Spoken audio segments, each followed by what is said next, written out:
What up, this Splash Wave B Splash on the check-in. Thank you for tuning in. Salute to all the subscribers, all the new viewers, all the Patreon members. Thank you guys for tuning in. If you guys can do me a favor, please check out the links in the description box below for the Patreon page and the Facebook page. Sign up for those two. Stay up to date with what's going on with the platform. Share your pictures, your ideas, and, reach out. Patreon page is very, very cheap and very affordable. Lots of game on there, lots of videos that you'll enjoy. I have years of videos on the Patreon page, so check it out. Yesterday, we was talking about towards the end of the live stream. I know in the beginning we was talking about Shannon Sharp, why a lot of men are getting their passports, but,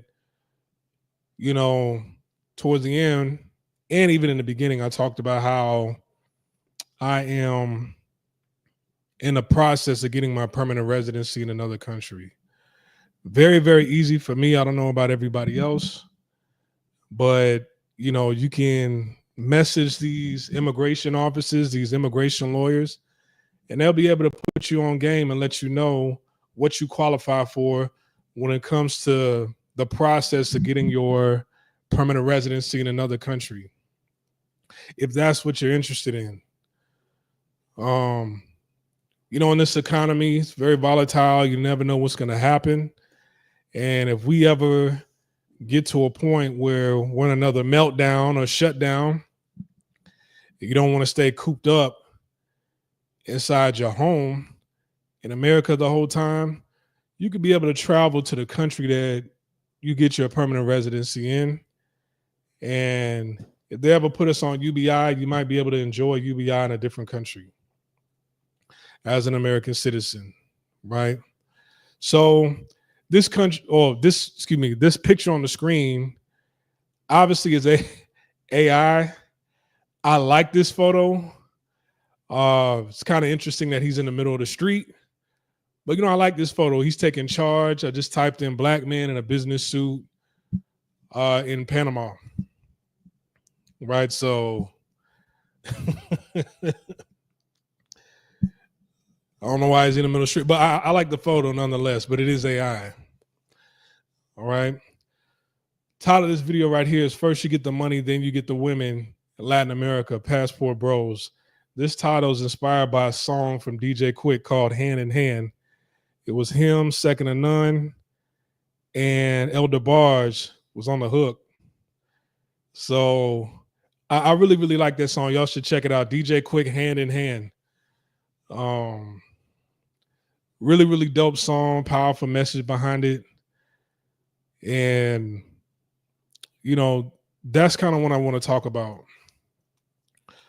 In these spaces, a lot of the men talk about where the women at, where the ladies at. And there's women all over the place. All right. And to think to go someplace where one group of women like you more than another group of women that you're used to dealing with in America, it's life doesn't work that way sometimes. And I've noticed that places where women seem to be more sexually free and liberal, it's not a whole lot of money flowing through there. Not to say that you can't get money, but, the economy, the GDP, it's a lot lower, right? So sometimes you got to have that healthy balance. You got to go someplace where there's money to be made. And, it's a bit of a challenge with the women, but, they're easy to deal with and easy to talk to. A place where it's just not oversaturated with too many foreigners. Right. So you look at a place like Thailand, where a lot of people are going to. Sex can be bought at any corner over there. But at the same time, the average salary for somebody looking for a job in Thailand is like not even $1,000 a month. Right. But then when I talk about China, I've talked about China many, many times. and told guys, the amount of disposable income you can make over there. And, it's there's a balance. I've seen brothers with the most beautiful women on their arms in China. It's kind of a turnoff in the ears of a lot of passport bros just because of what they see, what they hear, the rumors, and it's not a popular quote unquote destination that a lot of men are talking about. But I thought you wanted to go someplace where it's not ruined. So I don't even try to argue and debate with people and try to point out the hypocrisy in the things that they're saying, because at the end of the day, let people think what they want to think. This small corner over here, I like the size of this platform and the little bit of people that, well, I'm gonna say, I don't consider you guys little, but the small number of people that view my videos, I'm appreciative of it, because I don't want thousands of people to listen to me. I really don't, because I might make too much sense. And then you have too many of these knuckleheads that'll actually listen, but still bring that low self-esteem energy over to a place like China, over to a place like Taiwan, right? Over to a place like Panama. Man, let's just keep this, let's keep this space small. And, as long as I got my solid 300, I'm fine, right? 300 of us, that's fine. Even though the channel got over 1,400, 300 like the movie. As long as you got a solid 300, that's cool. But here's the thing. How do you get the money? Right? First, you need to find a popular destination, travel to these places, and think outside the box. We had a brother come on this platform talk about El Salvador, and he talked about how good of a time he had in El Salvador. Great. Right? Now, even though it's probably one of the safest countries in the world to visit, there's still a reputation that lingers over the heads of people in El Salvador and just over the country itself. It's still a dark cloud over there because it was known as a place with a whole bunch of cartel, violence. Then they got that prison. And now when you hear people speak on El Salvador, it's like, hey, send all these criminals over here to El Salvador in the prison down there. Let them feel the wrath of real punishment, sending them down to El Salvador. So El Salvador still has that negative reputation. It still doesn't have, even though they cleaned it up a lot, it still doesn't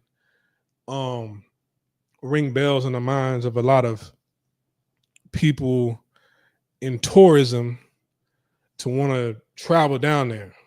Like, it's still not a tourist destination. People still skip over it. So if you can get a permanent residency in, a place where it's not as popular, but, the cost of living isn't too low, there's business opportunities there, there's people there that are kind of, they look like you, find that healthy balance, especially if they have a language where you can actually pick up the language and learn. Find that healthy balance. All right. In China or anywhere in Asia, you can start a business anywhere. It doesn't matter. But the thing is in places like Asia where, anti-blackness is rooted within their culture, they don't even want their kids, even if the business is white owned or Chinese owned or Asian owned, they give hell to the owners for hiring somebody black to teach their kids the English language, even if you're overqualified, even if you're the perfect teacher to teach their kids English so that, they have better business opportunities when they get older. Because when I was an English teacher, most of the white teachers would come to me and ask me like, hey, past perfect present tense, what is that again? I used to have white teachers come to my classroom all the time to ask me about, how to explain things grammatically to a student because they couldn't do it. And at first, I wanted to snap, and because I was annoyed. It's kind of like, well, you have a phone, you're a teacher, you got the job, you should already know this. But at the same time, I humbled myself and said, you know what? This right here, this right here can strengthen the trust between me and my students that are in my classroom, because they look at white people for everything. They look at them as gods. But when you look at somebody you deem as your God coming to me for help, it's almost like, okay, damn, maybe I was wrong about this black guy here. Maybe he's more thorough than what I thought he was. And maybe he's more thorough than what my parents think he is, because all the white teachers come to him for help. You see what I'm saying? So, you know, when you go to a lot of these Asian countries, man, it's like the only place where I've known where brothers they were able to kind of start a business, like an open brick and mortar public business, and somewhat thrive and do well, was like in Japan, right? I knew some brothers business wise, they do well in Japan. Brothers, they do well in the entertainment field. They do okay in the entertainment field in Korea, but you know, that's it. It's like they look to you for in Asia, they'll come to you for like stuff that's like a stereotype of you. So if somebody wants to come to you for personal training, Asians will definitely come to you for that. Or, you know, basketball, to teach their kids basketball, some sort of sport, you know, singing, dancing, stuff like that. Right? Stuff like that. I saw that in Japan, there's a restaurant called the Soul Food House, and a lot of Japanese people that go to this restaurant, and it's successful. It's a black married couple that owns it, and they're still doing well to this day. So that's why I say, man, like whenever you start a business, man, sell food, right? The food you come from, they're not, it's not sold outside of America like that. In Canada, there's no soul food restaurants in Canada, right? They have a New Orleans cuisine in Edmonton, Alberta, Canada called Daddy-O's, and it tastes like pure dog shit. It tastes like pure dog shit. As a matter of fact, I left a comment underneath their page, and on Google reviews. I said, hey, look, I'm from Texas, you know, and I was just in Louisiana 3 days ago, right? I'm in Louisiana often. I'm like, man, I know Southern cuisine. This ain't it. This don't taste anywhere remotely close to Southern cuisine. I'm like, if y'all want real Louisiana, Texas food, man, go to Texas, Louisiana. This tastes nothing like it. It's pure dog shit. And a lot of people viewed my comment and they liked my comment because they trust what I had to say. And, you know, I'm a top contributor to Google reviews, right? But anyways, man, as far as getting the money, the first step is being able to get some sort of residency in that country. Salute to 3D Reticle. He says, when you have the bag in Latin America, you have access to very attractive women. If you're tall and muscular, you get the top tier females, no problem. But you do need to speak Spanish and have the bag. Exactly. He's exactly right. You know, a lot of guys see, they do it backwards. It's like a lot of guys, and I've been victim of that. For those that don't know, I've either been living or traveling abroad for the last 16 years. When I was in Asia, you know, I tried doing the entrepreneur thing. It's like I tried, you know what I'm saying? But at the same time, you see a lot of guys come through and do things backwards. You know, it's like they'll come through to be a teacher, right? And it's kind of like, I just want to coast and be in the country. And now that I think about it, it's like that's you're taken away from, you know, for your retirement. You could be setting up your retirement in America for, you know, your pension, all the money you could be funneling towards your Vanguard retirement fund through a company. It's like that gets wasted down the drain, even though you could set up your own retirement on your own. You don't need a company to do that. You need money to do. You could set up your own Vanguard retirement account, right? Without living in America. A lot of guys, they go to some of these places to get a job and to coast. And they think, whew, you know, good thing I'm not in America. But it's like, now you're going through hell living in Korea, living in Thailand, living in China, living in Taiwan, right? You go there and your coworkers, they're making little slick remarks behind your back to management.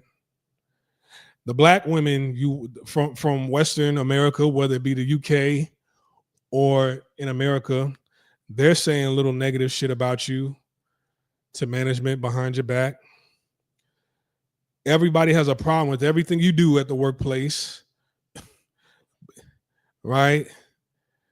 So now you don't want to work for that company. Now you want to go to another company and go through the same process all over again. Now you want to go through a different company, and then that company is saying, well, you know, that company is saying, you know, we can't. We tried to do a demo class with you. Nobody wanted to sign up for your demo class. Even though you're a good teacher, it's like, you're black, right? So a lot of guys, they go over to Asia and waste time if they don't own a business, you know, an online business. Online businesses now, people in the tech field, their jobs are being taken over. It's like every couple of months, a lot of people are just losing their jobs, you know, in tech, because now everything is AI. AI is taking over. Salute to J Bones, right? So ethical hackers probably have to be unethical hackers in order to make money, you know, or, you know, whatever you're doing in tech is like you have to start up your own business in order to thrive. You know, when it comes to tech, in the tech world, you know, the e-commerce, things of that nature, right? Computer programming, computer science. I mean, there's still a lane for that, but slowly but surely, it's like I'm hearing a lot of people losing their jobs on that. Blue collar work really isn't going anywhere, you know, for the time being, right? But everything is within, you know, you gotta take steps, right? You can still thrive in another country. You can still thrive in another country, but don't be in a rush to do so, right? Don't make a substantial amount of money in America and give all that up to go live in another country, and you're super young and you don't know what you're doing. You're just acting on impulse. You're not thinking, all right? I don't want to give any examples. I don't want to give any public examples, but there's some young guys that were doing well in America and decided to just move abroad. And in my mind, I'm like, damn, that, you know, that was once me, and that person's going to regret it. Right. And then you get stuck, and then you enjoy a lifestyle. And then after a while, you're just like, you know, how do I get out of this? Because then you become old enough to where now you got to start back at the bottom in America. All right. And fortunately, I was able to climb out of the bottom within 2 months from coming back home to America. All right. So, I understand. I'm here to help, and I hope I attract enough people that can help us as well. Right. And I know, I hope I attract enough people that can come on this platform to give their expertise as well. And as far as the tech world, I'm not well versed in the tech world. I'm a blue collar guy. I see things, I read things, and I hear it in passing, but I'm not an expert at it. Right. I've always been like a blue collar guy. Right. So in the blue collar world, I can give you some advice. In the tech field, I really can't, but I've been seeing and hearing, little rumblings as to what's been going on in the tech field. So first, you get the money. First thing you need to do, man, is pick a country of your choice and, find out how to become a permanent resident. Do you have to live in a country to become a permanent resident? No. All right. You could get your residency in a country if you qualify and then go back to America and just visit every once in a while. Right. I would say get residency. All right. That's the first step. Earlier today, the immigration office that I'm going through in the country of my choice, I got the hardest part out of the way. He needed a document proving something in order for me to get permanent residency. He was like, hey, perfect. That's exactly what we need. So all they need now is just my passport, pictures, and money. That's it. That's it. All right. So the hardest part is out the way. And when I get time, I'll go down there, get my permanent residency. I'll be set. I'm already learning the language. That's very, very important. Right. And here's the thing, man. I'm not telling you anything that me or family members of mine haven't done. My uncle, he's a full-blooded Panamanian on my mother's side. Actually, he's my granduncle, but he's the youngest out of the siblings, so he's old enough to be my uncle, but he's really my granduncle. And he moved to Germany. He's been living in Germany for like 50 years now. All right. He has his residency and he has to renew it every 10 years. He speaks German. Right. And he's retired. So he receives a pension, but he does little odd jobs on the side part-time, and he's able to make a living taking care of himself. All right. So, but the most important thing that he did was he learned the language. And I'm telling you, the easiest languages to learn is Spanish, Portuguese, French, German, Italian. These are like the easiest languages to learn. Why? Because there's so many English words in these languages. They're written in, English letters, so you can actually read. You don't have to relearn characters, anything like that. They're popular, right? All you got to do is be able to memorize a few words, learn verb conjugation, sentence structures, and get the pronunciation down pat, right? So pick a country of your choice, visit the country, see if you like it, learn the history about that country. It's very important to learn the history about the country, see the business opportunities for yourself when you get there, right? Make sure you come up with some ideas. See if you can learn the language and how long is it going to take you to learn the language. All these languages, man, Spanish, German, Portuguese, French, it should take you to be fluent, really to get the basics within several months, but to be fluent in about a year and a half. All right, depending on how hard you study. And a year and a half ain't that long. All right. Then when you get all that down packed, you see the visa that you want. Get the visa, save up money for the visa and for your lawyers. Save up money. You know, make sure you know the language.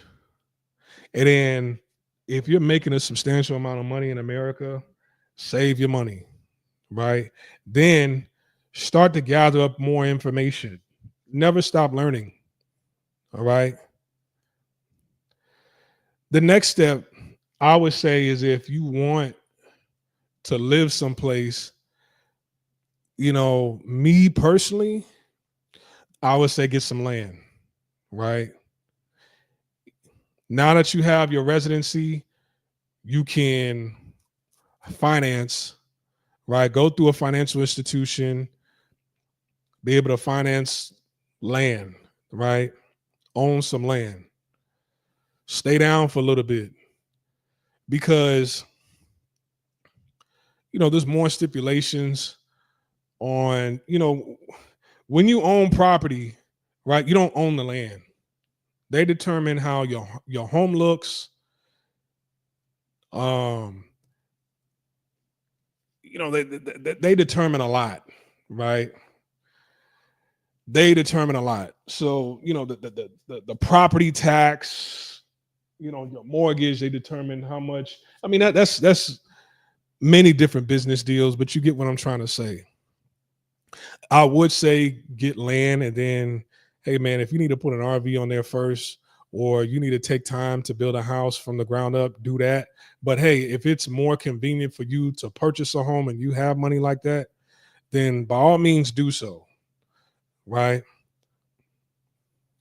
But don't execute just yet. Save your money, get more information, but then also think about a business idea that you have, right? Think about if you want to franchise in a business, or you want to start up your own business. And so it's easier to franchise into your own business because the reputation of that business, it already supersedes your business reputation, right? The public is already familiar with that brand, and that's just easy residual income that's coming in, right? Whereas like if you start up your own business, especially in the food industry, you're going to have to be there 24/7. Some people are just not ready to up and leave automatically. All right. Here's some business ideas that I thought of. So, to open up like a small gym, right? To open up a small gym, I saw that, it can range from like 10 to $50,000, right? It could be as little as $10,000. If it's like, hey,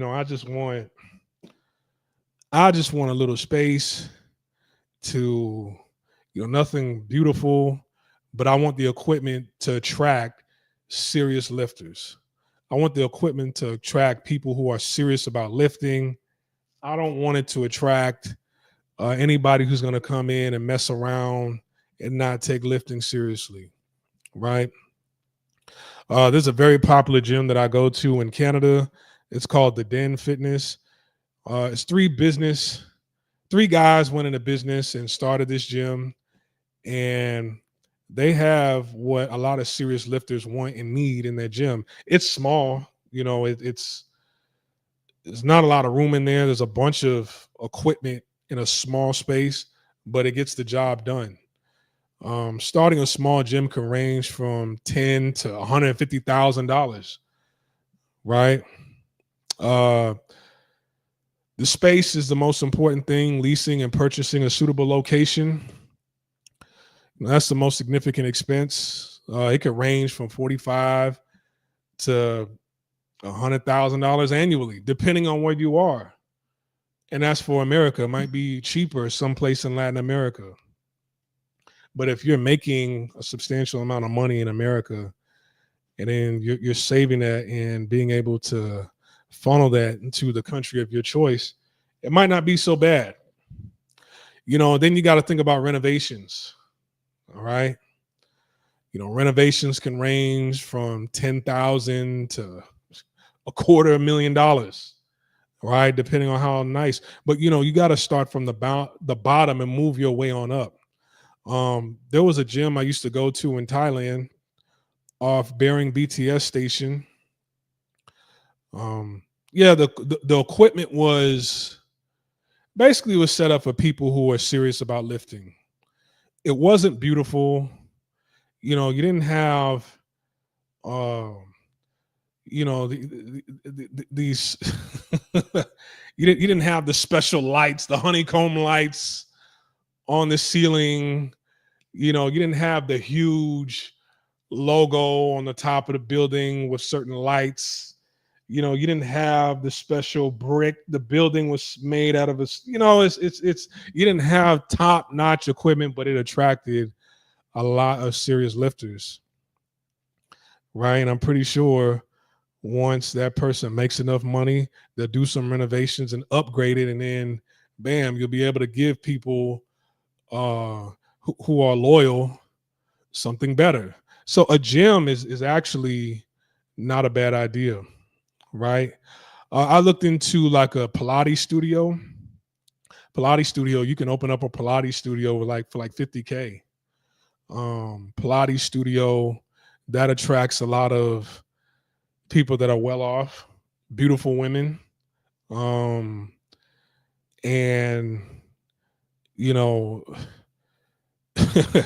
beautiful women that want to stay in shape. The bodies that come through a Pilates studio is crazy. And it could be a Pilates / yoga studio as well. I've seen like at minimum it starts at like $50K. So if you can raise $50K, then I think a Pilates studio is safe. I don't think there's any like shame.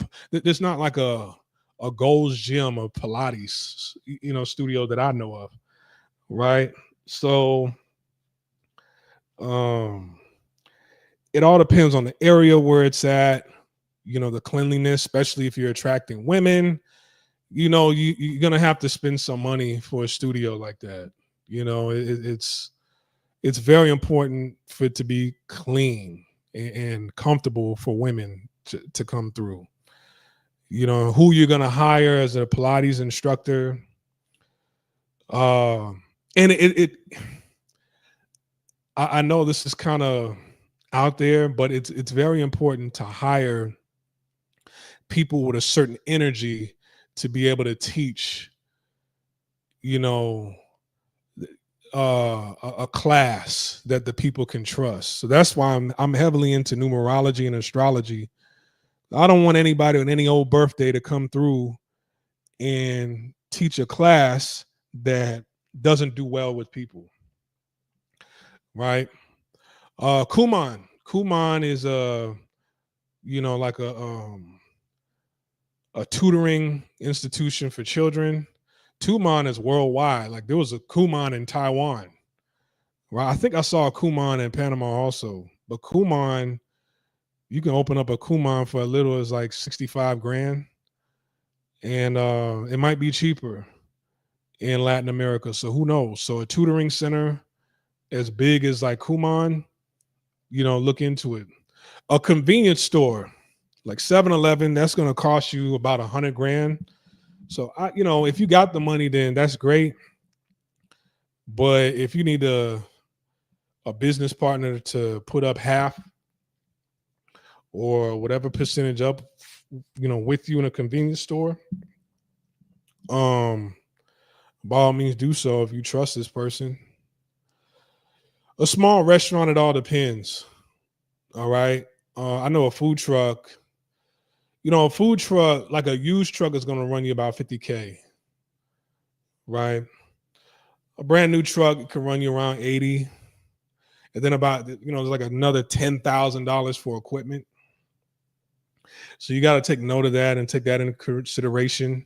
When I was in Panama, brothers, their haircut was fresh, right? They were serious about their haircut, their edge up, everything. So barber school in America, that's like 12K for a 40-week program.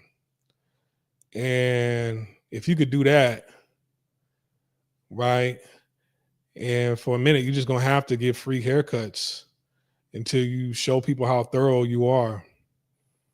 And then once they see how thorough you are, then you build up clientele like that, and but there's a lot of I'm like the DR, they take their haircuts, their groomings, they take their hairstyle very seriously over there in the DR as well. All right. So, I mean, you can't charge as much as you do in America, but if you're trying to make a living and sustain yourself in a foreign country, I'm saying all this because I'm focusing on Latin America because, a lot of brothers, you could do this in the UK too, but it's expensive. Some people don't want to go to the UK. Latin America, you pick a country of your choice in Latin America, there are people there that look like you. You understand? The difference is you bring in American money, you have more income than what the national average for what the average male makes within that country. You understand? So you have more of a financial advantage. And that's not to disparage anybody within the country, but I'm just saying, like, you have more of a financial advantage bringing your money down to a foreign country and starting a business. The only difficulty is the distance, right? Another thing is this, other places, if you have it like that, if you have the money like that, then, by all means, franchise into a business. If you got the money, they're a lot more expensive than what you think it is. So like a Smoothie King, at minimum, it's going to run you about $250,000 to start up like a Smoothie King. Popeyes is going to run you about $400K. All right. Dunkin' Donuts, that's going to run you about $500,000 at minimum to start. Okay. Ace Hardware, a hardware store, that's going to run you about $300K. All right. I mean, and other places like McDonald's, KFC, you're going to need like damn near 2 million. Taco Bell, you're going to need about $500,000 at minimum to start. Right. So, when you franchise, you're using the reputation of other companies. And I'm not saying it's guaranteed that you'll make money, but their reputation supersedes whatever it is that you're trying to offer. So if you're trying to start up your own business, it's going to be cheaper, but you got to be thorough in what it is that you're selling, the food, the product, the service, and you got to build it from the ground up. Whereas like when you come through with Popeyes, it's like, bam, like you already at the top of the list as far as reputation. It's like, ooh, they building a Popeyes over here. And there's Popeyes in places in Latin America. You understand? Getting into like the tourism industry, that's kind of a tricky thing because, the locals, they pretty much already have, I wouldn't say a monopoly on the tourism industry. You just got to be creative, and then you got to link up with other like-minded people.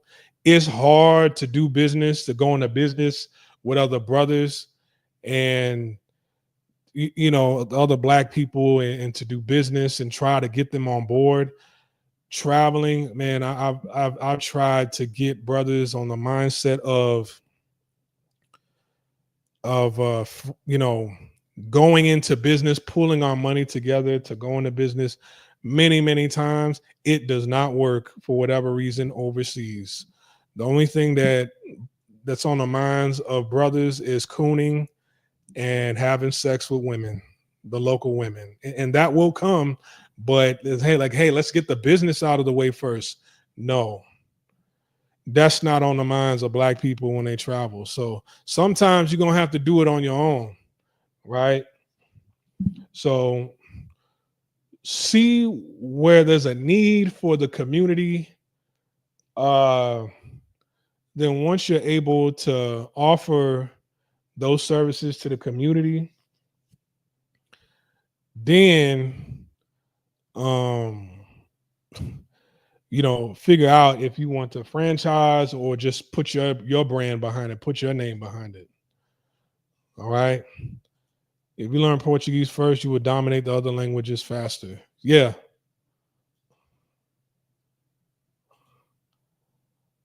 Farasu in the house. Is this which Farasu is this? Is this the dude from Cali? Is this Fro from Cali?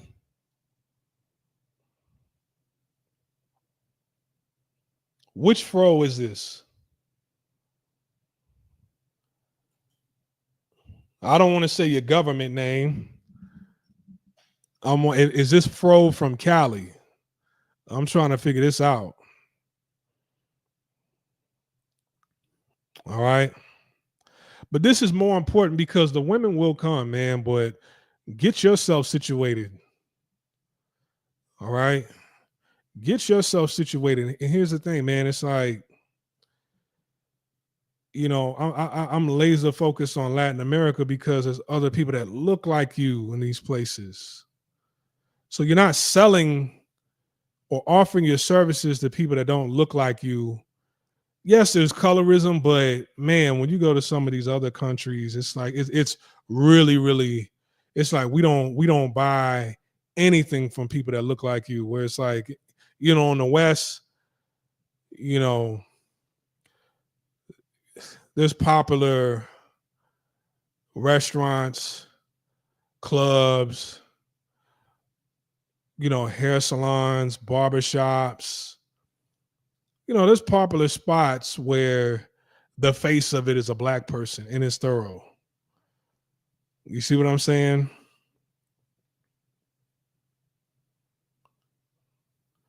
I'd always say, like, hey, man, the easiest lick really is to sell your food. The food is good where you come from. Find out how to make it yourself and sell it to people in a different country. Like, man, your barbecue in Texas, Kansas City, Missouri, it's like, come on, man, what good barbecue tastes like. So once you bring that down to somewhere in Latin America, it's easy for you. Well, offer that for free first. You understand? And to be honest, you don't really need the meat from America. You can use the meat from the local restaurant. It's how you cook it, how you smoke it, the sauce, the spices, the herbs, the way you marinate it. It all depends on that. So food is a big one, but man, it's like, it's very important to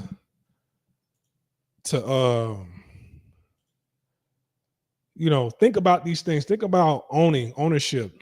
See, the reason why a lot of brothers don't want to do that is because it's difficult. There's a difficulty level behind it.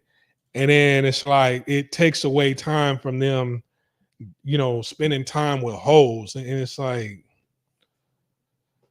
that's backwards. Look at the brother who, unfortunately, he lost his life over in Colombia. This man owned an entire apartment. What was it, a hotel or motel that he bought? And he tried to flip that into apartments. This man owned an entire housing unit. Ended up losing his life. But I think that was an inside job, if you ask me. But he had the right idea. he got his permanent residency, owned a business, right? Owned a business, and then he got his lady. Bam. Unfortunately, you know, he was dealing with a whole bunch of Pookies and Ray Rays that over there in Colombia. The reputation of crime in Colombia got to him, and that's sad. And find out what kind of business loans that you're able to get once you get permanent residency. Go to different financial institutions, right? See, like, hey man, if I can franchise in this business and use the reputation of another brand, like a 7-Eleven, right? At minimum, a 7-Eleven is going to cost $100,000, right? So if you can get $100,000 business loan from the country of your choice to open up a 7-Eleven convenience store in whatever neighborhood, and then you kind of spice it up and make it a little bit different. Like make sure the snacks are really, really good. You know, try to jazz it up like how it is in Taiwan, where they got chairs, they got meals that you can eat.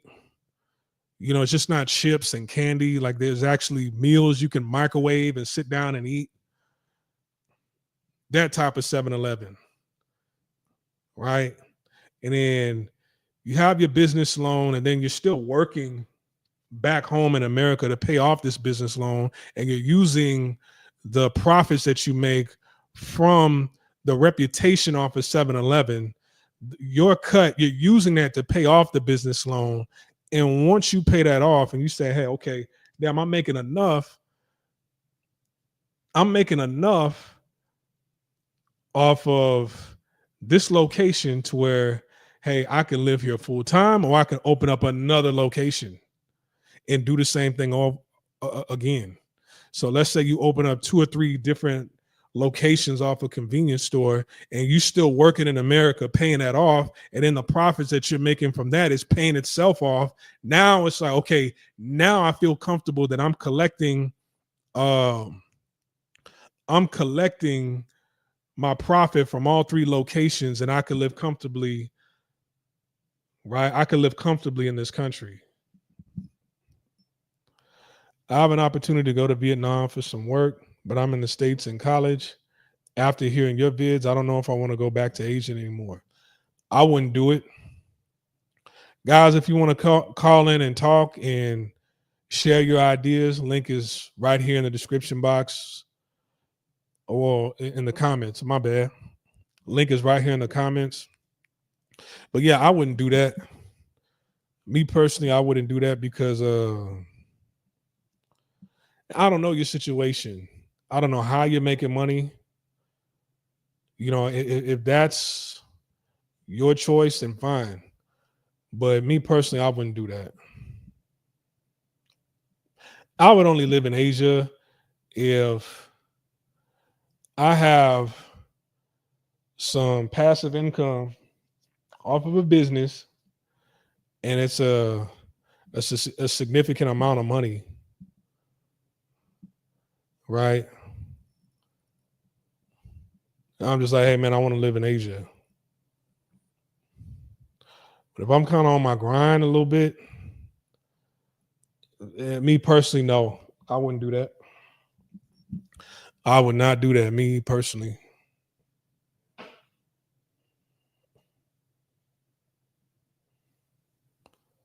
So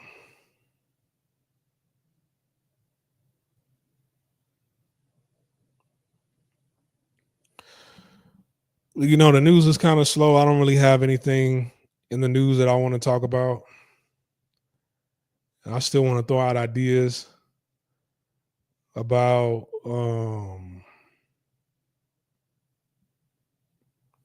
I still have ideas that I just wanted to touch on. Government job, that's a possibility as well, especially if you learn the language and you bilingual. Yeah, absolutely. Then check out the American Chambers of Commerce. Is there, hold on, let me look at, I don't like just dumping. I don't like dumping my ideas and my location of choice onto you guys.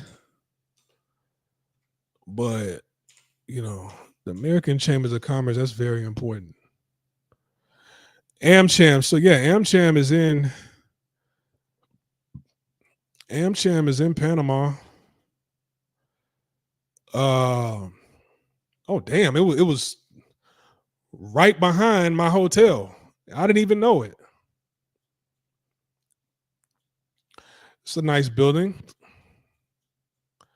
I didn't even know it. How much is, because I always talked about the American Chambers of Commerce, and especially if you're bilingual. If you're bilingual, then damn, how much is a membership? Membership.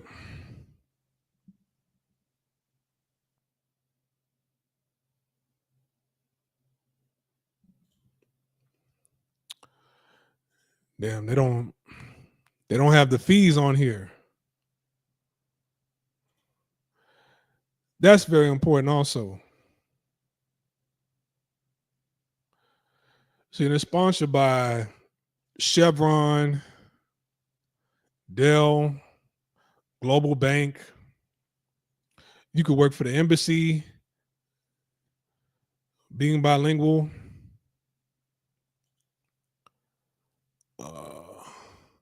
Yeah, I'm gonna look at that later, but that just gave me an idea.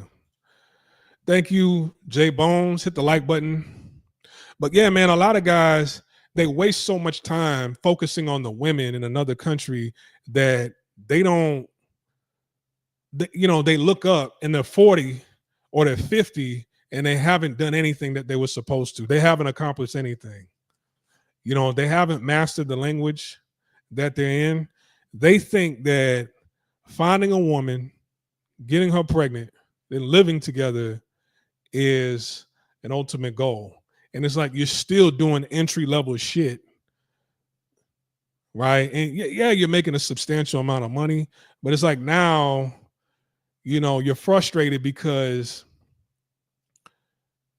at your entry level position, you got people, you're still going through the same shit that somebody entry level was going through when they first moved to that country. And you acted on impulse every single time. That's right. What? That's right. This is Fro from Cali.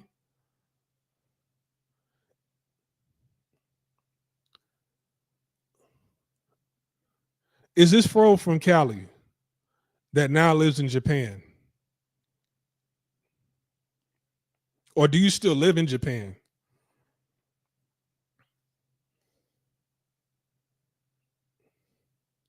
As a matter of fact, is this Fro from the PC? And he would only know, oh, okay. You still in Japan? I want you to call up. I want you to call if you can. If not, then that's fine. I haven't talked to him in years. I haven't talked to you in a minute. If you can call up, let me know. The link is right there. If not, then I understand. But how's it going? I haven't talked to him in a minute. Well, the link. Oh, okay. Let me hold on, guys. This is somebody I've known for about. Damn, how long have I known you for? Like 11 years now? This is a day one. This is somebody, a lot of y'all been rocking with me since like 2021, 2022. This is somebody from I've known of since 2014.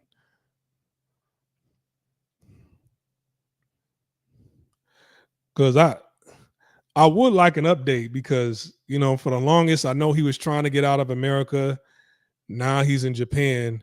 And Japan is a great place to join the American Chambers of Commerce, right? And the membership for the American Chambers of Commerce in Japan is very cheap. I think it's like $500 or something like that, right? So for brothers to, even if you don't start your own business, if you want to get into the like white collar corporate sector, making a substantial amount of money, and you're bilingual, you can make a lot of money joining the American Chamber. I've always told this story. I had a friend, he's like 20 years older than me. He was in Korea back in like the late 80s, early 90s. And he joined the American Chambers of Commerce back then. He met this African there at the Chambers of Commerce that didn't know any English. All he knew was Korean and his like African language, wherever he was from. And he joined the American Chambers of Commerce. This dude was making $12,000 a month because he went there for a couple months, networked with people. He ended up making $12,000 a month in the early 90s, you know, because of the Chambers of Commerce in Korea. So that's another great alternative also. I learned my lesson. Leave those women alone. Don't take them seriously if they're poor, no matter how nice she is, especially if you don't permanently plan to live there. Which country did you learn this lesson in?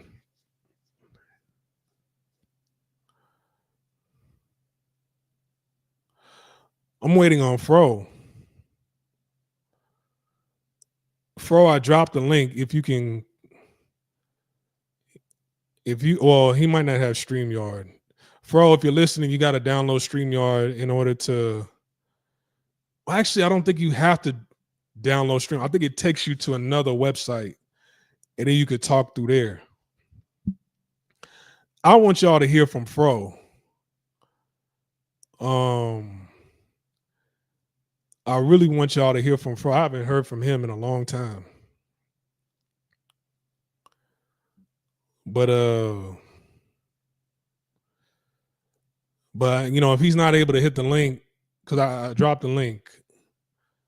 I dropped the link in the comment section, but in the comment section, it'll either, I don't know if it'll be in the comment section on YouTube or I think it will. I think it shows up on YouTube, but let's give Fro some time to hit the link so we can hear him out. If not, then, you know, we'll move on, but I would like to hear from Fro. Right. But damn, I didn't even think about the American Chambers of Commerce until like a few minutes ago while I was doing this live. Oh, here you go. Hold on. Wait a minute. Let me get my headphones on. Hold on. All right, ladies and gentlemen, without further ado, this is Fro. Fro, how's it going? How's it going, Splash? Can you hear me? Oh man, hold on, wait a minute. My I think it's my I'm gonna take you down. I gotta unplug my what is this? Plug my audio mixer and then I'm gonna plug it back in, and then I'm gonna bring you up. Don't go nowhere. Hold on. I got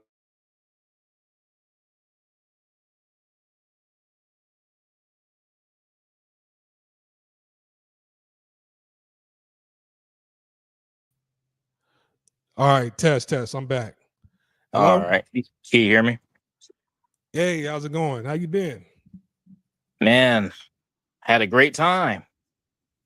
Great time. It's good to hear you, man. I've been listening to your videos for actually a long time, but I just hadn't said nothing. Really? Damn, I didn't know that. So this is actual Fro from the Players Club, right? Yes, I know GS350 and Mushin and all those guys. Yeah, damn. Yeah. So me and you, we go over a decade. Yeah, it's quite a long time. You liking up there in Canada? Well, I'm in and out of Canada. So right now I'm back in America, but I should be back in Canada on, what's today? I should be back in Canada on Sunday. So, okay, I see. I'm back and forth. So now you are in Japan, right?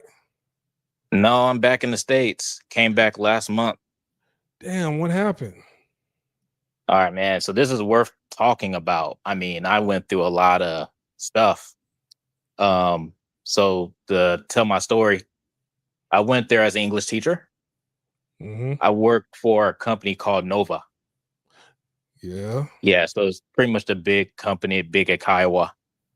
So when I first got to Japan, I didn't have a visa. So I applied for them when I was in Japan. But Japan changed their immigration policy. You can't apply for a working visa while in Japan. You have to leave, apply, and then come back in. So they changed that. Wow. So then when I got to Japan, so I had my COE, so the certificate of eligibility, but I still had to fly back to LA. So pretty much I flew 4 times in like less than 3 months. Wow. So I had about $10,000. You know, I had a bit of money when I left. But half of it was gone by the time I had to fly back to LA. And so then when I got with the company, Nova, I mean, how could I say? Let's just say it wasn't a good experience. So how long were you in Japan for? I was there for a whole year, starting of 2024. Yeah. Right. You know, you want to know something, like a lot of people don't understand, and this is, I'm pretty sure you can attest to what I'm about to say. A lot of people don't understand how, I'll say, Japanese people conduct business. It's Oh man. people would describe it as backwards, right? Whereas like the way they conduct business is not the way they conduct business in Taiwan, Thailand, other countries. It's pretty much straightforward almost.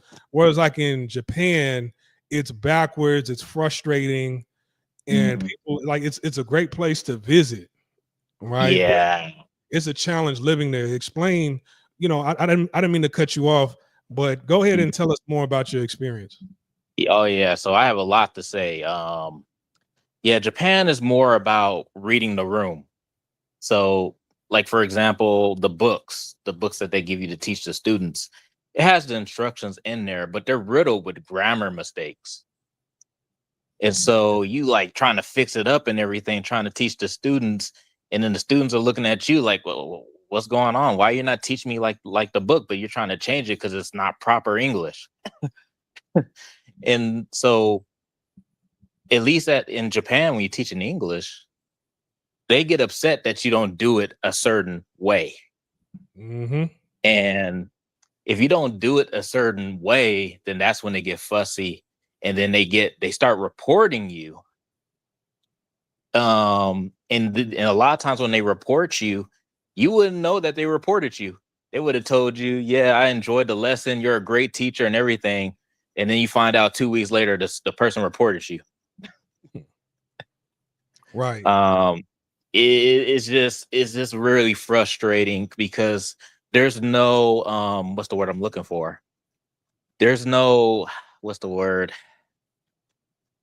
You know, there's no way of giving information, right? They're not like telling you what's going on. They'd rather talk behind your back than tell you in person. And that's what Right. makes it frustrating working in Japan. It's that whole saving face culture that they try to do. Yeah. They try to keep the peace, but it's like they tell on you, and there's no trust there, because it's Yeah, like, there's no trust. and it's not just in English teaching, it's in almost everything. Everything. If you try to do something outside of the way it is that they do it, they take offense to that, and they think that, hey, you think you're smarter than everybody.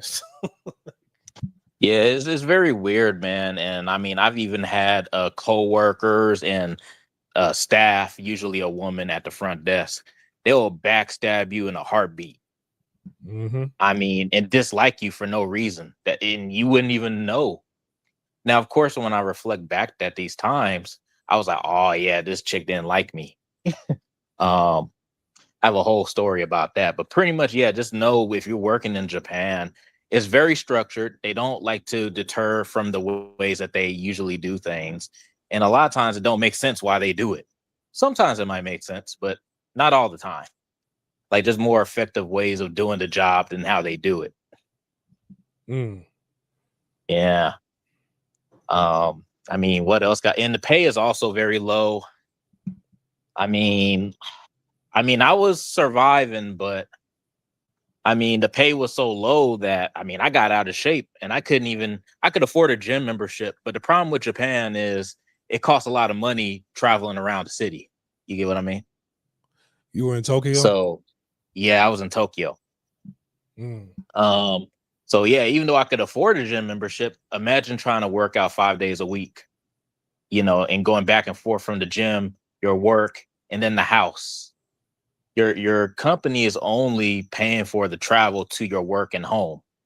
So then now you're trying to travel to the gym that's far away from you, possibly, and it's costing you a lot of money. So Yeah, that's yeah, I why I got a heard, little out of shape. yeah, that's why I heard like a lot of company men, they try to position where they live next to their jobs so that they don't have to travel too far on the train. But there's a problem with that. You could do that, and yes, it could save you costs. But let's say you don't like the employer, or you don't like the boss, or you don't like the students, or they don't like you. Now you way out in the middle of nowhere, and pretty much you're not on good terms with the school, and they're waiting to have your contract run out. So then pretty practically you're fired. They're looking to replace you, but they're not going to tell you that they're doing that. Right. So now you out in the middle of nowhere, you're like, dang, I'm like an hour away from the city. I have nothing near me. I have no jobs near me. Now, luckily that didn't happen to me. It was about to. So pretty much I was about to I was working in Saitama, right? The prefecture above Tokyo. Yeah. Yeah, I know where that's at. I think that's like kind Yeah. of northeast outside of Tokyo. Yeah. Yeah. It's like pretty much like right above Tokyo next to Chiba. Yeah. So I was working up there, and they wanted me to move up there. Now they weren't helping me with my housing because I was a contractor. So pretty much I had to pay everything out of pocket in terms of working with them. So they never paid for my travel, they didn't pay for my housing, nothing. Wow. So I always had to come out of pocket for that. But I couldn't find a vacancy in Saitama. So I had to stay in Tokyo, like northern Tokyo. Right. Wow. Wow. So what about like the housing itself? I know it's very hard to find housing for foreigners in Japan. Did the company like put in a good word to provide that for you, or you had to look for your apartment on your own, or did you have to do shared living? I had to do it on my own. Wow.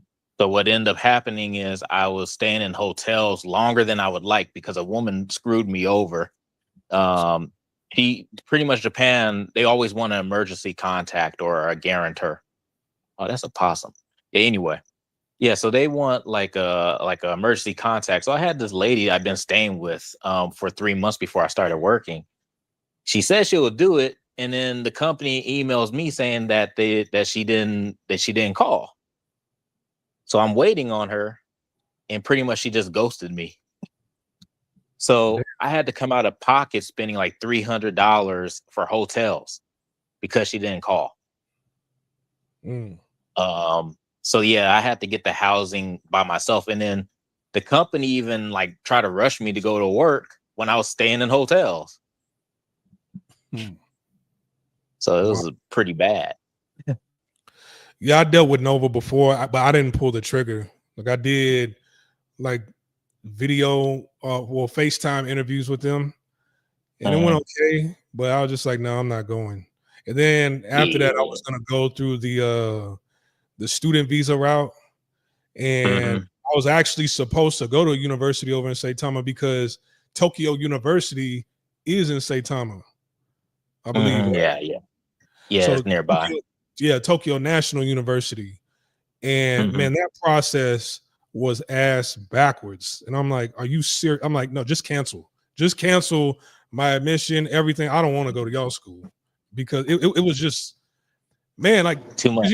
Nowadays, when you pick classes, they're all online. So it's like, okay, before you set up your schedule, just go online, look to see which classes are available, pick and choose, and pay for it, and then that's your schedule. Man, they said you cannot pick your classes online. You have to fly here in person and pick to see which classes are available in person at the office. I'm like, Hmm. what? Yeah. Sounds like Japan. Sounds like it. Man, Yeah, what they're else? they're they're What else? very difficult, man. Like I don't want to be disrespectful to Japanese people, but man, I mean they're hard to deal with. And Yeah, they're not as polite as people like to think. Pretty rude if you ask me. yeah, I mean, I ain't gonna lie, man. I got a little bit of resentment towards a lot of people from Japan. Now, of course, I met some good people, I met some cool people, but I mean, I struggled a lot out there. yeah. You No know fault what? of my own. I mean, yeah. Yeah, Sorry. Go ahead. with Japan, it's like you kind of have to take a full course on the culture Yep. first in the mindset before you go. You got to really prep and prepare yourself because Yeah. if you come at them straightforward like you do in America, you'll fail every Hmm. single time. You know, and I remember Yeah. when you were trying to get to Japan, how Mhm. excited you were to try to like finally get over there, and then it's sad to Yeah. see that once you get over there, it's not what you thought it was going to be. Yeah. I definitely want to add to what you're saying. What you're saying is true because, um, I made a video on YouTube with another YouTuber, and I was talking about this briefly. But one thing you definitely want to do before you go to Japan, like I wouldn't say don't go to Japan. It's a beautiful country. It's a fun place to be, but it's only fun if you got your stuff together. If you Yeah, go in there to teach English, yeah, the fun starts at the very beginning. Like it's where you probably had the best time of your life. But then over the months go by, it started looking gray to you. You start getting depressed. And you're like, man, my pockets ain't full no more. So right. I really recommend, like, yeah, like kind of like what we're talking about in this video now, like start a business in your home country, or start online, have some kind of residual income, and then go to Japan. But really be honest, this is something you should do in every country, really, because you're not like a permanent resident. You don't have citizenship.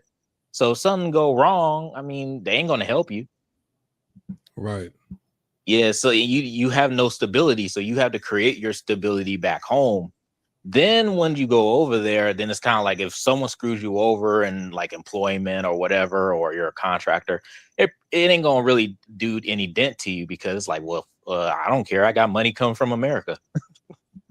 No, I'm so glad you said that. Like, make sure say that last part again. Make sure you're secure back home. Is that what you said? Say that last part again. Yeah, yeah. Like make sure you're secure at home. Make sure your bases are covered in your own country, particularly if you come from like an affluent nation like the US, the UK, Germany, whatever, Australia.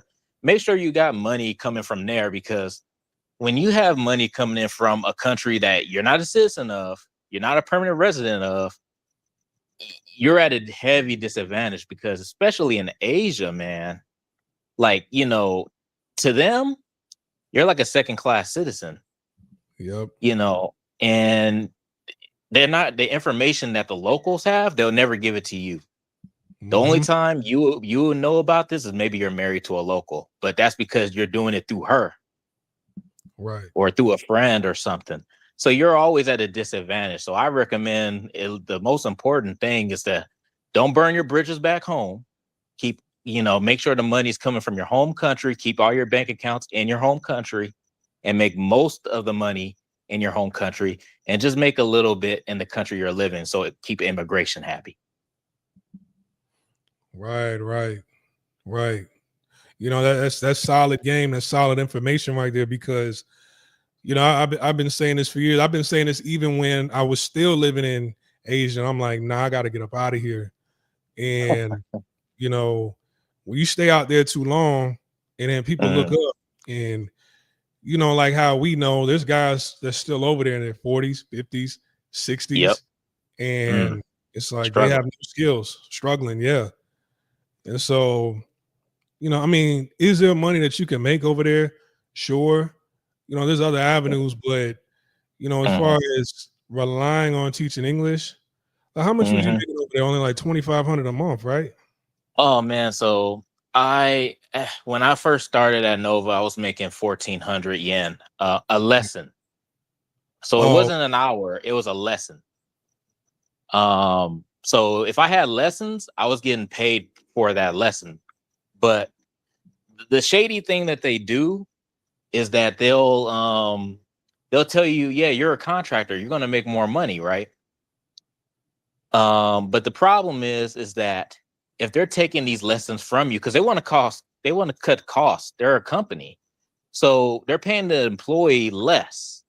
So they're going to give most of the lessons to the employee and just give you what's left over. Right. So what ends up happening is you're not making as much money as you thought you would. It kind of comes about the same or even less in some cases. Wow. So, I mean, yeah, you got to watch out for that. It'll tell you, yeah, you make more money. You look at the paperwork, your employer, the employees or the coworkers you have, they'll tell you, oh yeah, I make like 900 yen or 1,000 yen. And then you look at your contract, oh, I'm making 1,600 yen or 1,400 yen. But they don't tell you, if they don't give you the lessons, because they're the ones giving it to you. If they don't give it to you, you don't get paid. Wow. Yeah. Very sneaky stuff. So that's why I really recommend, really have your money come from your home country. You have to, because I know people in Japan, man, they kind of like got to be very subordinate. They got to kiss a lot of ass. And you don't want to be in that position. So, and that's actually why I'm not in Japan now, because I wasn't trying to kiss their ass, Yeah, it's like I heard there's a lot of videos on YouTube and TikTok where people talk about what it's like being a foreigner and working at a Japanese company. And it sounds insane, the stuff that they got to do. So this is why I got to tell people, like, if you want to go anywhere in Asia, I would say that the place with the best balance is like Taiwan. Taiwan, yeah. Because China at one point in time, it was a lot of money, but it's kind of like going from one extreme to the next. Japan and China, they're just two totally different extremes. And more laid back and balanced, and you make decent money, and you're not working a whole bunch of hours, and the cost of traveling to wherever you need to go is very, very cheap. So that's very unfortunate. Yeah, if people don't know, Taiwan has like the golden visa or the golden card. It's primarily for people that got like really top level skills. So if you work in tech, even education is listed. So, but they do have certain things you need. But I heard with that visa, you could work any job in Taiwan, and you could work with foreign companies abroad and still keep your visa status. And it's renewable, and it leads to permanent residency. Yeah. So, but you have to qualify though. Taiwan is sadly easy. for me, I don't. Yeah, Taiwan, it's real easy. Yeah. You can literally go over there right now and get a visa for a year, and just, if you got enough money, you can just literally sit there and do nothing. Get an AOC. Do nothing. Just tell them like, hey, I'm looking for a job. I need like a 6 month visa to look for a job. Like, okay. You don't need any special paperwork or nothing. You just need your passport. You in and out in like 10, 15 minutes at the office. And it's not packed. Immigration office isn't that busy. I don't know how busy it is in Japan, but oh man, I could talk about that. Sometimes it's similar to Thailand. You won't see them the same day. Damn. You'll be in line, and then you got to wait till the next day to see you, and it just runs so slow. And then the immigration office in Tokyo is so crowded, you could literally see a line outside of the building. Wow.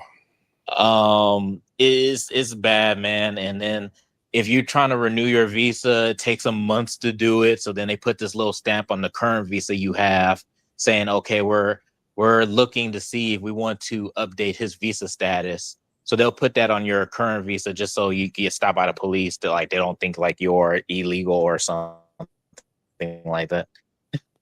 Wow. Yeah, it's a hassle dealing with immigration in Japan for sure. Yeah, that sounds worse in Thailand. For sure. Man. Yeah. The problem with Japan, man, I think it's a very exotic country. Everybody wants to go to it, either short term or long term.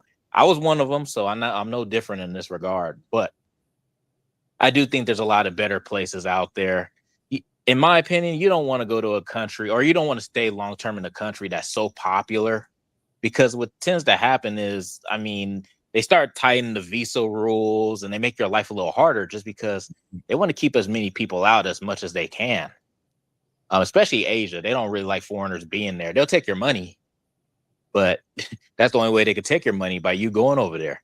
They don't really want you there though. Yeah, and they make it tough So because it's like they bite off more than they could chew. yeah, exactly. Like I mean, Thailand. I mean, their visitors, or tourism is so big. I mean, it's not even the biggest. I think France is even more. Like 80 million people visit France a year. But you see, these very popular places, they make it very difficult to like get certain long-term visa status because it's that popular. So I really recommend going to places that people are sleeping on, because you could live an actually normal life in a foreign country to a degree. Right. You know, it makes things easier. Like I heard everybody's talking about Panama nowadays. Now I'm not that interested in South America, but I mean, I know a lot of guys now, they talking about Panama now. I'm like, what's going on over there? Yeah. So we got But you John know, Q. We got John Q on the line. John Q, you got a question or comment for Fro? Hey, what's happening, fellas? Yeah, no, man. I just think what he's saying, he's giving a lot of good game. He's saying a lot of interesting stuff that I appreciate hearing. Yeah, no problem, man. I would say, if any other people listening, the stuff he said about Japan, as far as like how they are, I think that's a lot of people in general overseas. They do business like that. I lived in the Middle East, and it's kind of like that. Arabs are a little bit more straightforward. They'll kind of tell you how they feel, but they're still passive aggressive, but they're more aggressive than passive, if that makes sense. Um, it's the same way in South Asia. I always said I'd never go back to South Asia, like Nepal, Sri Lanka, India. There's no way. There's no amount of money in the world you could pay me to go back to that part of the world. You talk about living life on an inverted scale, where everything up is down, down is up. That place is ass backwards, man. So I definitely know how you feel when you said the way they conduct business. Like, bro, I'd rather go, man, put me in like any other place besides South Asia, man. I do not care. That if you've been around, like, you know, people of South Asian descent from their country, you have to interact with them, do business with them. It's very difficult, bro. Speaking to them is very difficult. So I understand what you're saying. Yeah, I mean, it's so different too. And then they work you like a slave for very low pay. Sometimes, especially I saw this in Japan, where they think it's like an honor for them to give you unpaid overtime. I saw that on job ads out there. Wow. Yeah. That's ridiculous, man. What? Yeah, they got that population crisis. They overwork, because I've been to Japan.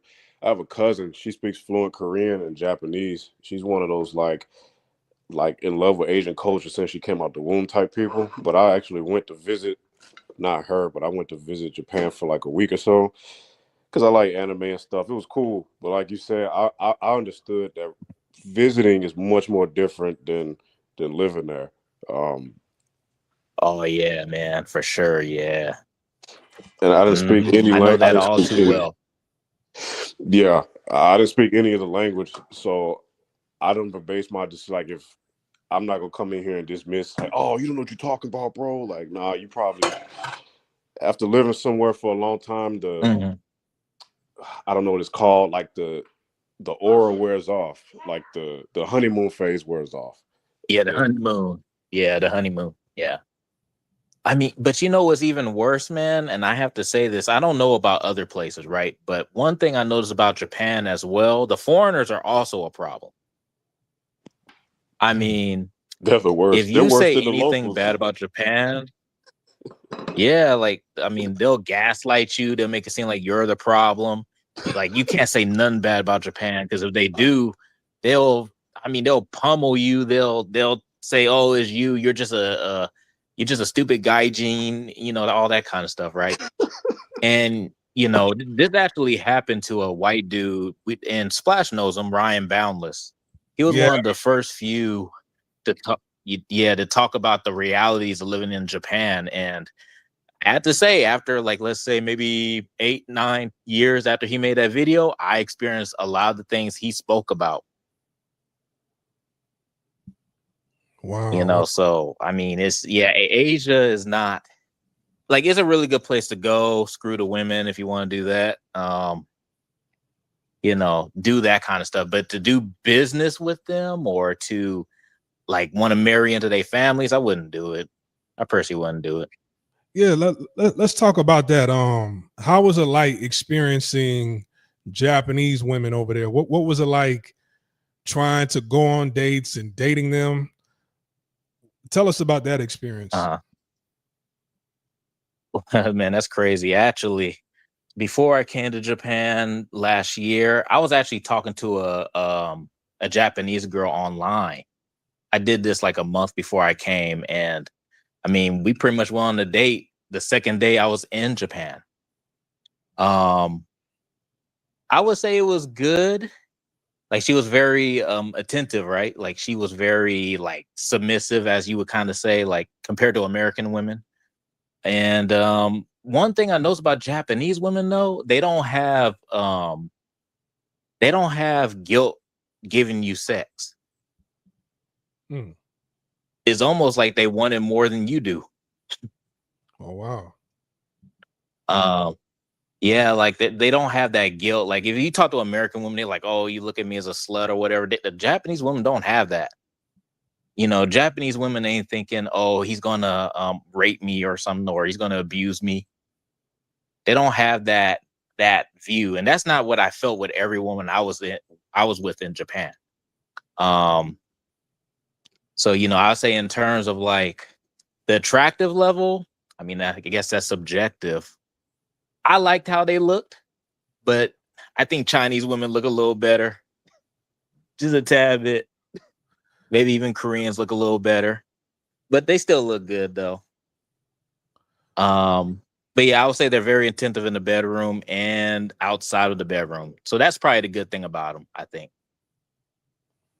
Okay, that's what's up. So there's some Mhm. you know, there was something positive about your experience over there. At least the women were, Uh, you know, a little yeah, bit better to deal with. yeah, but but they change up once they marry you, though. That's the thing.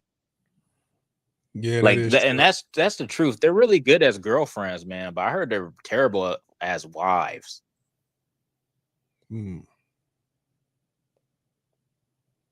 But being in a relationship with them wasn't good enough to stay there longer in Japan, huh?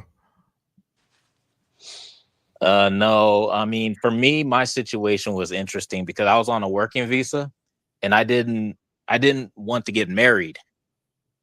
Hmm. So because of that, I was like, no, I'm not going to get married to stay in Japan. I didn't want to do it. So I was applying for all these jobs, and my visa was running low. So it was either I stay in Japan hoping I get a job, and then the price of plane tickets go up, so I can't afford it.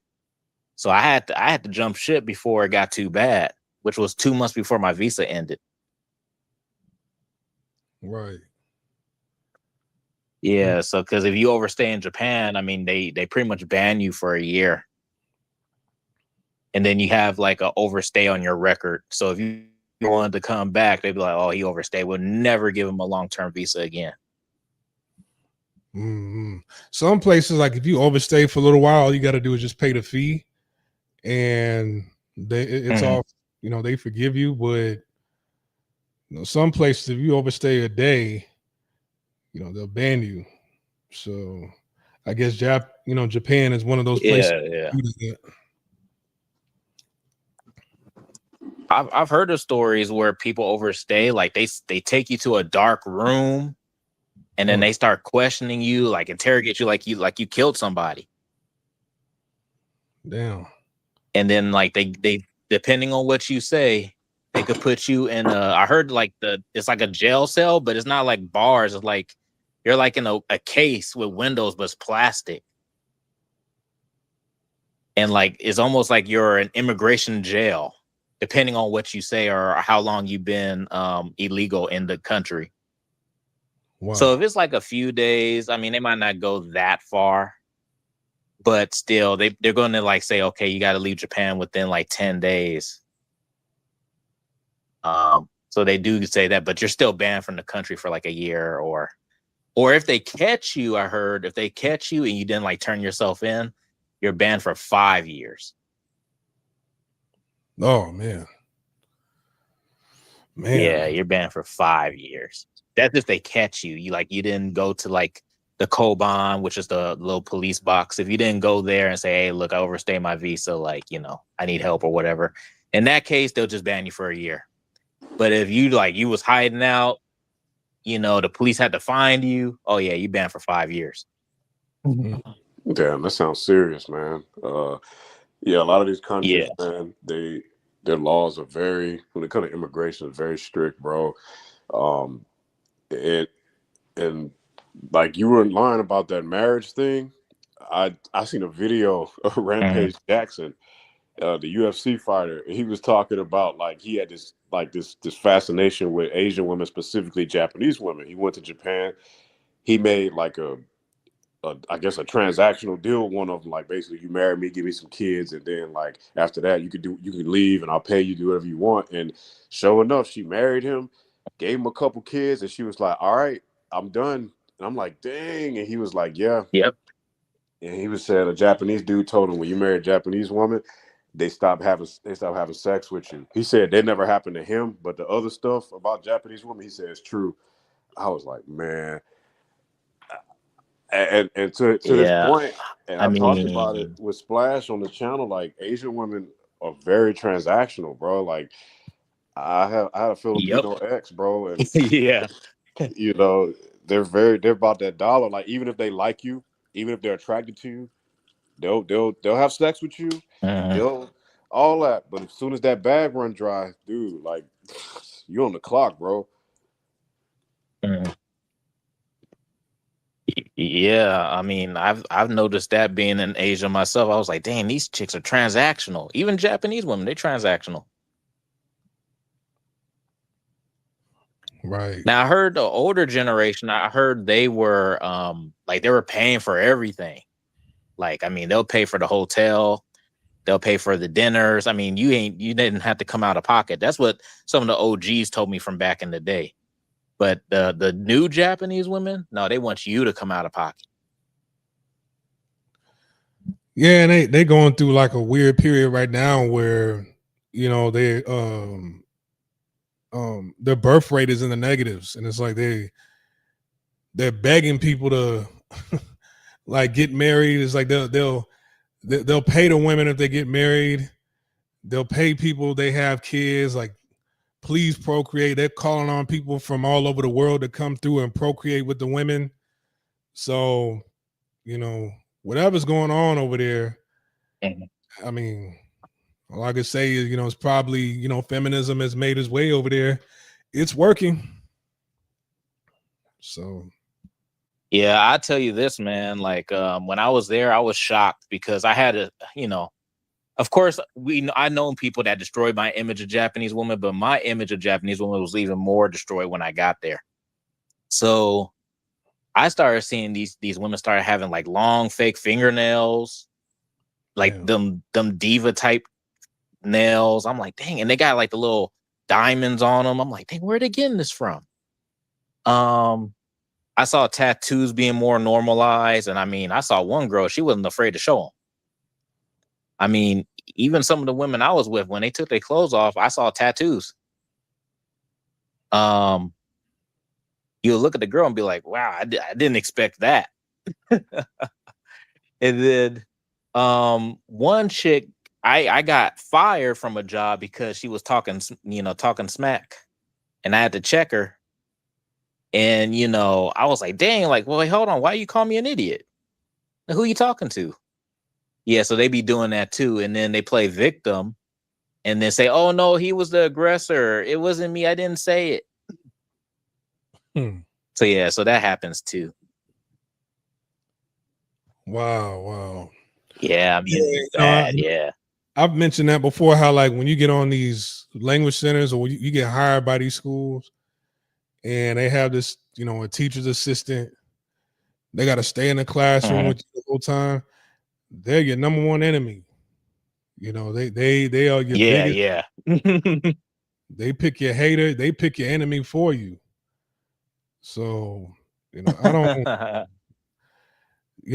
they'll make up lies. They'll say you're not good with the kids. They'll do stuff like that. They name call, or they'll talk behind your back. It's like, damn, I see you every day. You couldn't tell me this if you felt like this. So it's English teacher, man. Like it's only somewhat sort of smooth sailing when you're a white man. So white guys can go teacher, they could be the top teacher. They'll make them the principal. No skills, no anything, and didn't work back home to be a principal back home or a dean back home. They just pick a random white dude with a degree and they'll make him the dean. So it's better for them. I want to talk about that briefly, right? I want to talk about that because I want to talk about what to look out for. If you really want to teach at these language centers, you can't help yourself but go to Asia and do it. But I had to tell you the warnings, right? The second staff, which is usually a Japanese person, and she's been there for a while, just know that she looks at herself like she's more, she has higher authority than you. Okay. And the second she don't like you, just know that she's plotting against you, but you might not know about it. They'll make up fake stories. They'll say you said something that you didn't say. Yeah, like LaSplash said, they'll say you're bad with kids. I mean, they'll even mess up like your documentation of like the student's history, like the things you taught them, and say you didn't put it down, and then it goes back to management. So, I mean, it's really bad. And then they say slick stuff to you while you're in the office. And they usually like to do it when somebody else is there. They never do it when it's just you and them. So what happened to me was, and now this is a shocker. So this is back in January of this year. Now, the guy that owned the school liked me so much. He wanted to give me a permanent position during the weekends to work on Saturday. He told me this at the end of December of last year. So I gladly took it. And, I had the confrontation with one of the staff members, the one I'm talking about right now. This happened at like January 18th. I remember the date. So that's when I told her off and told her to watch her mouth while she talked to me. That's all I told her. Yeah. Watch her mouth. And then so I walk off and, I'm like, man, I know like I know she gonna come at me, but that as the days went, nothing happened. So I was like, oh, maybe she didn't say nothing. And so what ended up happening is the guy that owned the school, he was like asking me certain questions. And then I could tell on the look on his face, like something ain't right. Like he's kind of looking at me kind of strange. Like it seems like he's disapproving of me a little bit. And I started noticing all the other teachers and stuff like that were kind of like not talking to me. So I was like, something not right. So then I had to talk about this. So I had this one student. Now I taught her on that same date, January 18th. She's a upper intermediate student. So her English level is enough to have a conversation. And when I taught her, her English was good. Tell me why the last day I taught her, which was on February 1st, it was almost like her English was like beginner. She didn't know like phonics or anything. Like it was almost like she was a potato. or dumb like a potato. And I'm looking at, and I remember I taught her, I was like, wait a minute, like, what's going on? You acting like you don't know nothing. So then I kept opening up her file to see like, hey, like, is this the same student I taught like last month? And it was. It had my name and everything. I was like, what's going on here? What's she doing? No matter what questions I asked her, she wouldn't answer them. She would just look at me so like she didn't understand. But I lived in Japan long enough to know what she's doing. She's just being passive aggressive. B word, right? Mm-hmm. So she's trying to waste my time to get me irritated by just having me sit there and she's not answering my questions, right? Now, the girl I told off on January 18th, she would keep coming up and down the stairs to kind of like act like she's doing something, but she's not really doing anything. She's just trying to listen in on my lesson to report me further. So, you know, the lesson was over. I was kind of angry. I was like, man, why is this woman being so dang rude? So then I went into the teacher's room and I'm like kind of upset, right? Because I know what she's doing. I'm like, man, what the fuck? Like, what's she doing? Like, why is she doing this to me, right? And now the girl that didn't like me because I told her off, she was documenting that. She was listening in the other room and then told the manager I was using profanity.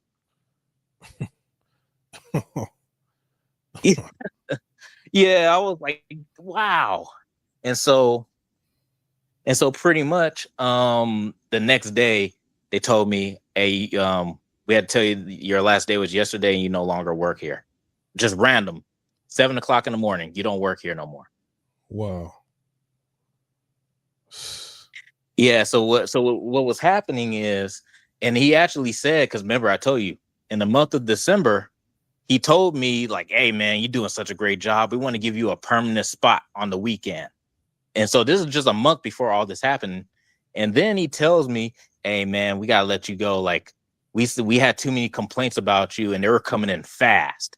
So tell me why all these complaints started happening starting in the middle of January, where I had that dispute with that girl. Obviously, she was talking to teachers and talking to students to just report me just because, to get me out. Right. Yeah, so sometimes you gotta be careful with that, you know, especially in Japan. I don't know about China. I think they're a little bit more straightforward. But in Japan, I mean, they sneaky, man. And they'll use the collective people in their organizations or neighborhood or whatever to come at you. And whatever a Japanese person say is gospel compared to you. Yeah, it's like you're supposed to go along with the group. You know, it's like everybody's supposed to think the same, have the same mindset. You don't go against the group to a certain degree. Yeah. It's in a kind of way I somewhat sort of admire it, because of which black folks was like that. But, you know, Yeah. when it's like you're hiring foreigners to do a job, and it's just like you're just doing it to, like, how do you have people staying there long term if your mindset is like that? That's why I tell people, I'm like, hey man, if you go to Asia, it's best to, you know, go there as a student and then major in a language like the Chinese language, like Mandarin. You know, that's why I said like Mandarin, then do some jobs on the side, teach part-time on the side, because they don't really expect too much out of you, just to kind of fill up those classes. And then, you know, maybe network on the side as well as you're doing that. And then once you graduate, then it's like now the world is damn near your oyster, because being bilingual, English and Chinese, that's like you almost printing money right there. But just going over there to teach English, it's not worth it's not worth the headache. You know, just visit. I know a lot of people, they visit and they just like, damn, I don't want to leave. I've felt that way about cities in America. You know, like I felt that way about LA. You know, I've been to LA multiple times and it's like, damn, I don't want to leave. But You know, you go to Florida, it's like, damn, I don't want to leave. But sometimes, man, when you go to some of these countries and you don't want to leave, you know, it's there's nothing wrong living there, but you got to put in the effort and the honest hard work, and you got to outwork everybody else in order to enjoy a place more. If you really like it, like you have to be the entrepreneur. You can't be like everybody else who just wants a job, because you'll be miserable. Yeah. It is a really rough spot to be in, because like, I mean, some of these countries, like, I mean, your whole stay is based on your employer. So like, if you don't work for that employer no more, you will no longer have a visa. I mean, do you really want someone to have that much control over you living in a foreign country? Right. Yeah, that's the same. Even if you work for like an American company, making American money in a foreign country, it's still the same thing with the visa situation. It might be a little bit better, or it could be just as bad. Like and that's my situation. I do some contracting, and I was in some places where the company, they supposed to, sponsor me for a visa, but I'm just like your situation. I was over there on the tourist joint, you know what I'm saying? I get there and I'm asking questions like, hey, what's up with my visa? This and that. I get on the job site and it's like, all right, well, we go start filling out the paperwork, same as you. We're gonna get you on the back end. I'm in correspondence with my headquarters, you know what I'm saying, in the US, and we get the paperwork started. We initiate the paperwork. We submit the paperwork. And this happens, I'm taking passport photos, all this. And so this happens 2 or 3 times. The paperwork gets kicked back. We redo it. I'm like, okay, whatever.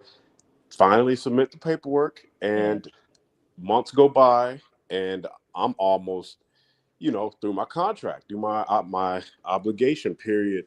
And they're like, hey, there was a problem with the paperwork, but we told your company about it, but we didn't hear back from them. I'm like, what the hell's going on? So, finally we get it right and it gets accepted. And, I'm trying to get this visa paperwork and the passport and all this stuff going.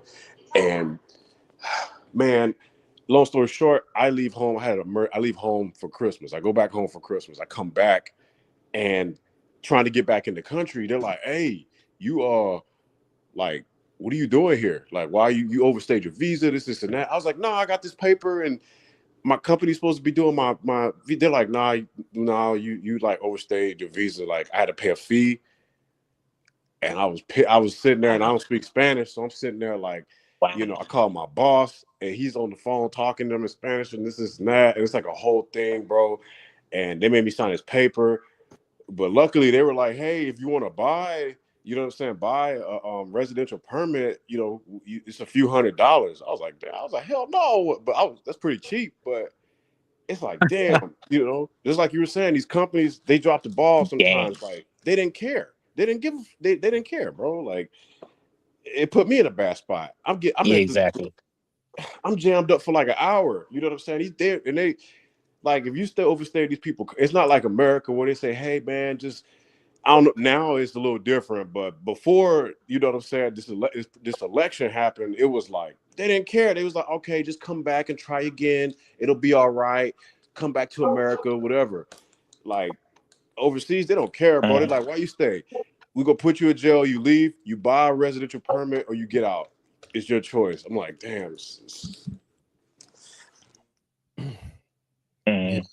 Yeah, man, that sounds bad. I mean, yeah, you don't want someone having that much control over you in a foreign land. So that's why I definitely agree with Splash. You want to go there as a student, because you have a bit more control in that situation. All you have to do is just show up to school and maybe have decent grades, and you could still like work part-time, or even better, have like an online business. And I mean, do you really have to report that to immigration? Oh, I got all this money from America or wherever. Yeah. I mean, so. And if things don't work out like that, then it's not going to be easy. When you move someplace and you have an online business, or you have something that's making passive income and it's enough for you to live overseas, it is to get to that level. It is not going to be easy. So you have to outwork everybody else. If you do qualify for permanent residency in the country of your choice, then take your time. Just don't go all in. I would say that's probably the best way to experience a country. Well, experience a country is getting permanent residency, because then you might be able to get a business loan. You can finance your home. There's a lot of things you could do. You pretty much have the same privileges as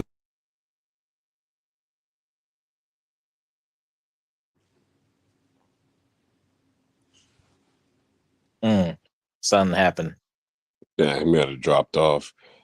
Yeah, StreamYard be messing up, man. Yeah. But no, he's he'll be back. He'll be back. You guys are telling the truth, man. I think I have a buddy. He lives in Croatia. What happened? Okay, you back? Yeah, I'm back. But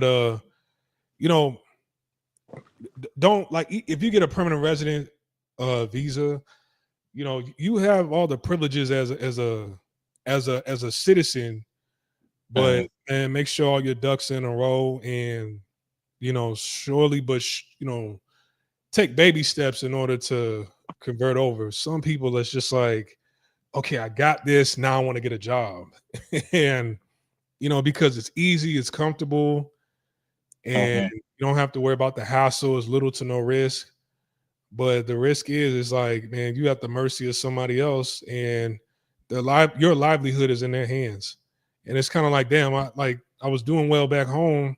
I should have just stayed, or I should have just, did something on the side in order to be able to create passive income, and use that money to start a business, or I should have worked a little bit harder. A lot of times when people want to leave, they want to leave now. And they're not thinking about, they're thinking on impulse, and they're not thinking about, the repercussions that their decision might have in the future by moving so fast. Yeah, definitely. And that's kind of what happened to me. I mean, I kind of gave up on Japan, actually, but it was just kind of the, I guess, right time, I guess. Someone that we know in the PC chat room, he was like, man, this is a perfect time to come to Japan. The yen is down. I mean, like, hey, are you ready to go? And I was like, I was working at a FedEx at this time, and I was about to get in a fight at the job. So I already knew they were about to let me go. So then I was like, you know what? Yeah, let me do it, man. I always wanted to do it. I'm about to get fired from my job anyway. Let's go. So then, I bought a plane ticket and I was ready to go. And even though I felt I was ready, I was like, all right, I got $10,000. Like, I'm going to be okay. This should be enough time for me to find a job. And yeah, I mean, when I applied for Nova, I did the interview. They gave me a job offer within 4 hours after the interview. Damn. I mean, I was happy, man. And I did that like pretty much a month after staying the first month.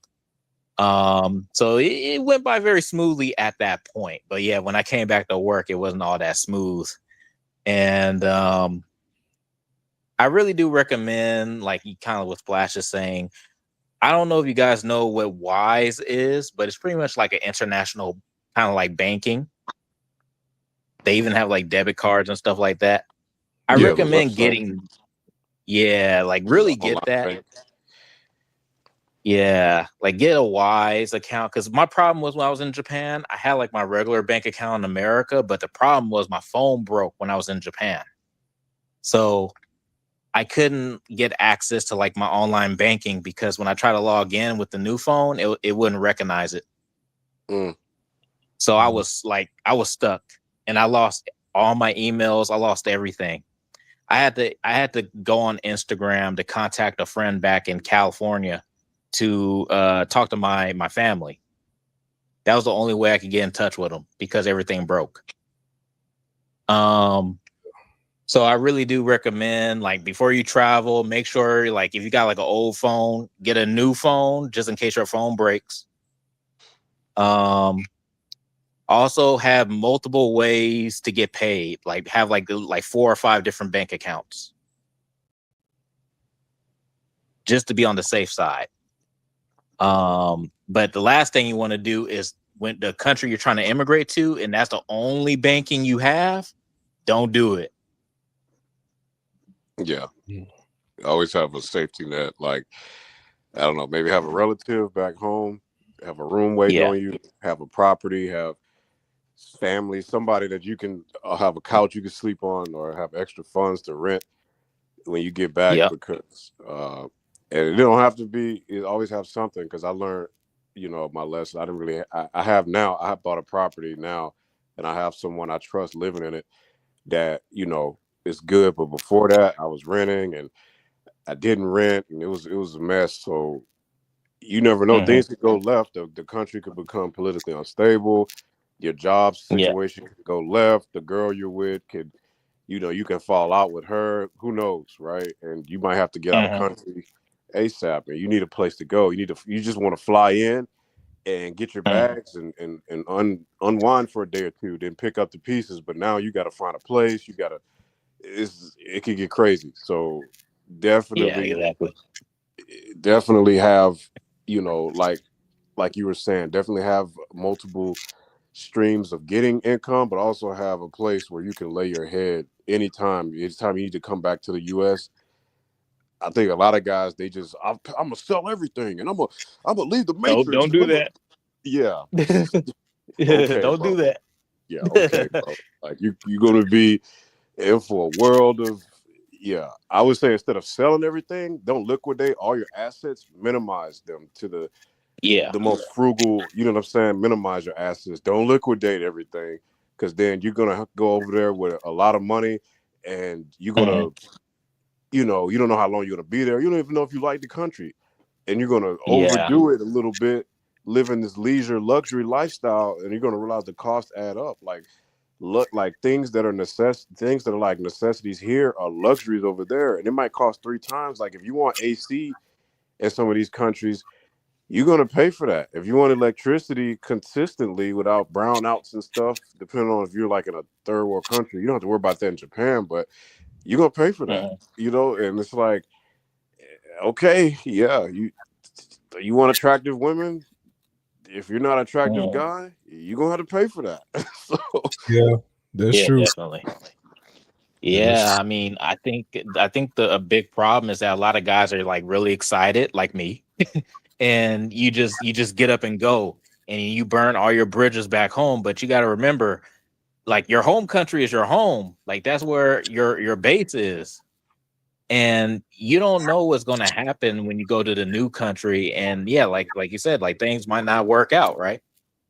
And it's like, you burn your bridges back home, and you're going to another country that you have no stability in. Yeah, and it's like, I even say, with your home, I don't mean to cut you off, but as far as like your home country, a lot of people, you hear people that never travel complain so much about where they're from, and it's like they don't know anything else. And then you see all this propaganda on social media, Instagram, YouTube, Twitter, whatever, and they have fake propaganda talking about, well, this is a Western developed subway station. This is how the subway stations look in China. I'm like, man, that's like one or two stations. I used to live over there. Like, that's not how it looks everywhere. There's devastation side of this train line.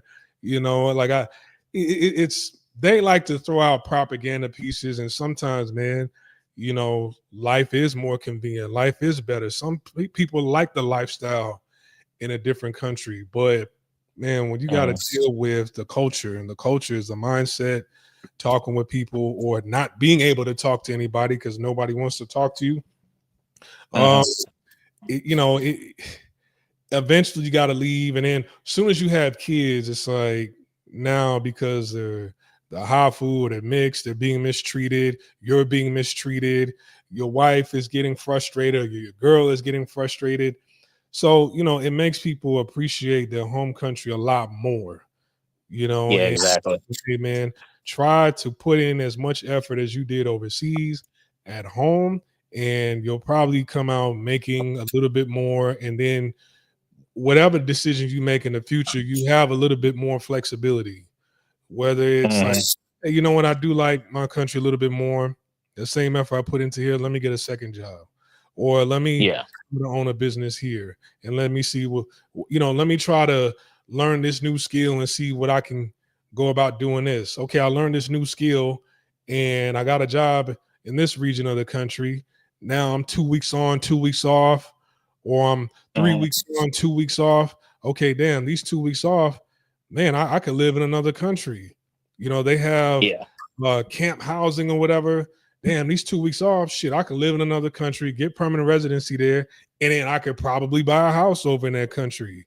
And then I just travel back and forth, work, and I'm off 2 weeks, work 2 weeks, I'm off 2 weeks. And like once you kind of expand your horizon and put in that same effort here, then it's kind of like, your efforts make it possible to do the things that you want overseas, to have that experience. Because, man, you might feel like, hey, you know what, man, I just always wanted to go there. I love, the culture over there, the entertainment, this, that, and the third. But the people over there don't really feel like that. The people are struggling over there. The people feel the same way about their home country the way you feel about your home country. Like, damn, none of these hoes are having sex over here. Nobody's getting married. They playing hard to get. My boss is kicking my ass every single day. I'm not making no money. It's like some people going through it over there as well. But it's people don't see it like that. People see, hey, it's better in somebody else's society. But it's like, man, they rebuke and reject who you are in their society. Like they want you there, but they don't want you there. Yeah, like you said earlier, they want your money, bro. And one thing I always say, like, if I don't think I would settle in a place where 90% of the population would give their life to leave. And so a lot of these countries, they just not on my list at all because of that. So I might go to visit those countries, but I don't think I'd stay, or if it's not for work, like if I ain't got getting a bag, getting a significant amount of money, I'm not there, because most of the time I'm spending most of the time at work anyway. I'm working. So it's, but if it's not that, I'm not going to a place where, those people immigrate to America. Then when they get to America, they act like they don't even see you and they don't even want to be around you. Right. Like, as far as women, I think that should be the last thing on the list when you get to a country, because, and then when you get to women, you got to vet her. Like, with this chick, you can get a tier up, right? Right. You can use your leverage as, like, being, different, your ethnicity, your nationality and money and status to level up, but you got to do it within reason. So, like, if you're on this look scale, if you're a 6 and you out here trying to get like 9s and 10s, bro, you got to understand it's not going to be legitimate. And if it is, it's going to be a headache. So if you're a 6, try to go for like 7s, maybe an 8, right? And kind of within reason. So, and then with that, you don't put all your eggs in one basket, man, because it's just, for anybody listening, it could get real complicated, man, especially if the girl doesn't have any money. Like Splash was saying, the family, it's just, they're going to, because you're the quote unquote rich foreigner. That's what I don't care what they say, what they tell you is you're the rich foreigner, bro. That's what you are. That's you'll always be in their eyes. They don't care about America. They don't care about inflation. All they see is rich foreigner, American dollars. It's always going to be better than what we have. So they're not going to see it no other way. There's no point of explaining it to them. Yeah, exactly. And it's like, in our country, you might look at somebody doing something like, and when somebody does that in our culture, they look at it as a hoe. They looked at it as a bitch for doing this. Man, that's some hoe ass shit. You know what I'm saying? It's like, and some people don't want to be deemed as that, or if they do some hoe ass shit, they never come around anymore. In their culture, it's like, that's not even a term. That's not even a term in their culture. It's like, yeah, I'm gonna do some hoe ass shit. He's a foreigner. He's an other. So doing this to him, it doesn't affect my status amongst my people, because he's a gaijin. He's an outsider. He's a foreigner. So, I don't like this foreigner. Everybody, we all take a vote. If I don't like him, y'all can't like him. and let's get rid of them. And it's like, man, that messes up your livelihood. That messes up everything. And it's like, at the end of the day, when you keep going through the same thing year in and year out, it's like, damn, I only did it to myself. You know, I was so desperate to come over here. I felt like I was depressed in my home country. It's just like I didn't educate myself. And then when other people educate you, it's like some people won't learn until they experience it themselves. And I think the minimum amount of time you should spend somewhere, you know, to the point where it's like, okay, I learned my lesson, I'm gone, really is a year. A year is a perfect time because, you know, Yeah. you're young enough to get back to what it is you were doing before and then build up on that and become better. Whereas like, man, you see guys, they, you know, there's a guy that me and you know, man, he's been in Japan now for 31 years. Yep. Has nothing to show for it. Yeah, I mean, and I know another guy in the PC chat, man. Like, I mean, like I was there when I ran to him a couple times, man, and his situation right now is effed up. I mean, he's spending a lot for rent, and the guy could barely pay it. Just drinking strong every night. Strong meaning like I don't know what they call it over there, like zero strong, like the alcohol out there. I'm sure you've seen it, right? Yeah, I know what you're talking about. Yeah, he's drinking those like every night, and then he's like, him and his buddies are leeching off another guy I know because he got the nice champagne and all the liquor and stuff, and they're trying to like leech off of him because he's the guy with all the fly liquor, right? And he's working at a crappy company, just like I was, and he could barely pay his way. He's always asking family for money. So yeah, you just don't want to be that guy. And he's going there to like 10 years on. And, you know, like I said, I'm not trying to talk bad about him, but his situation is very common.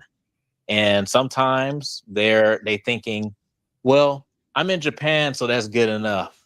And I'm like, no, dude, don't go to Japan to be a bum, be a loser, be, you know, to get abused at work. Like, it ain't worth it. But, you know, other than that, I want to leave off with this because my phone is getting kind of low. So my apologies. No, that's cool. Yeah, I will say before you go abroad, make sure your finances are good. Make sure you have some kind of residual income from your home country so you don't have to, you know, listen to someone in a new country you don't have no roots in.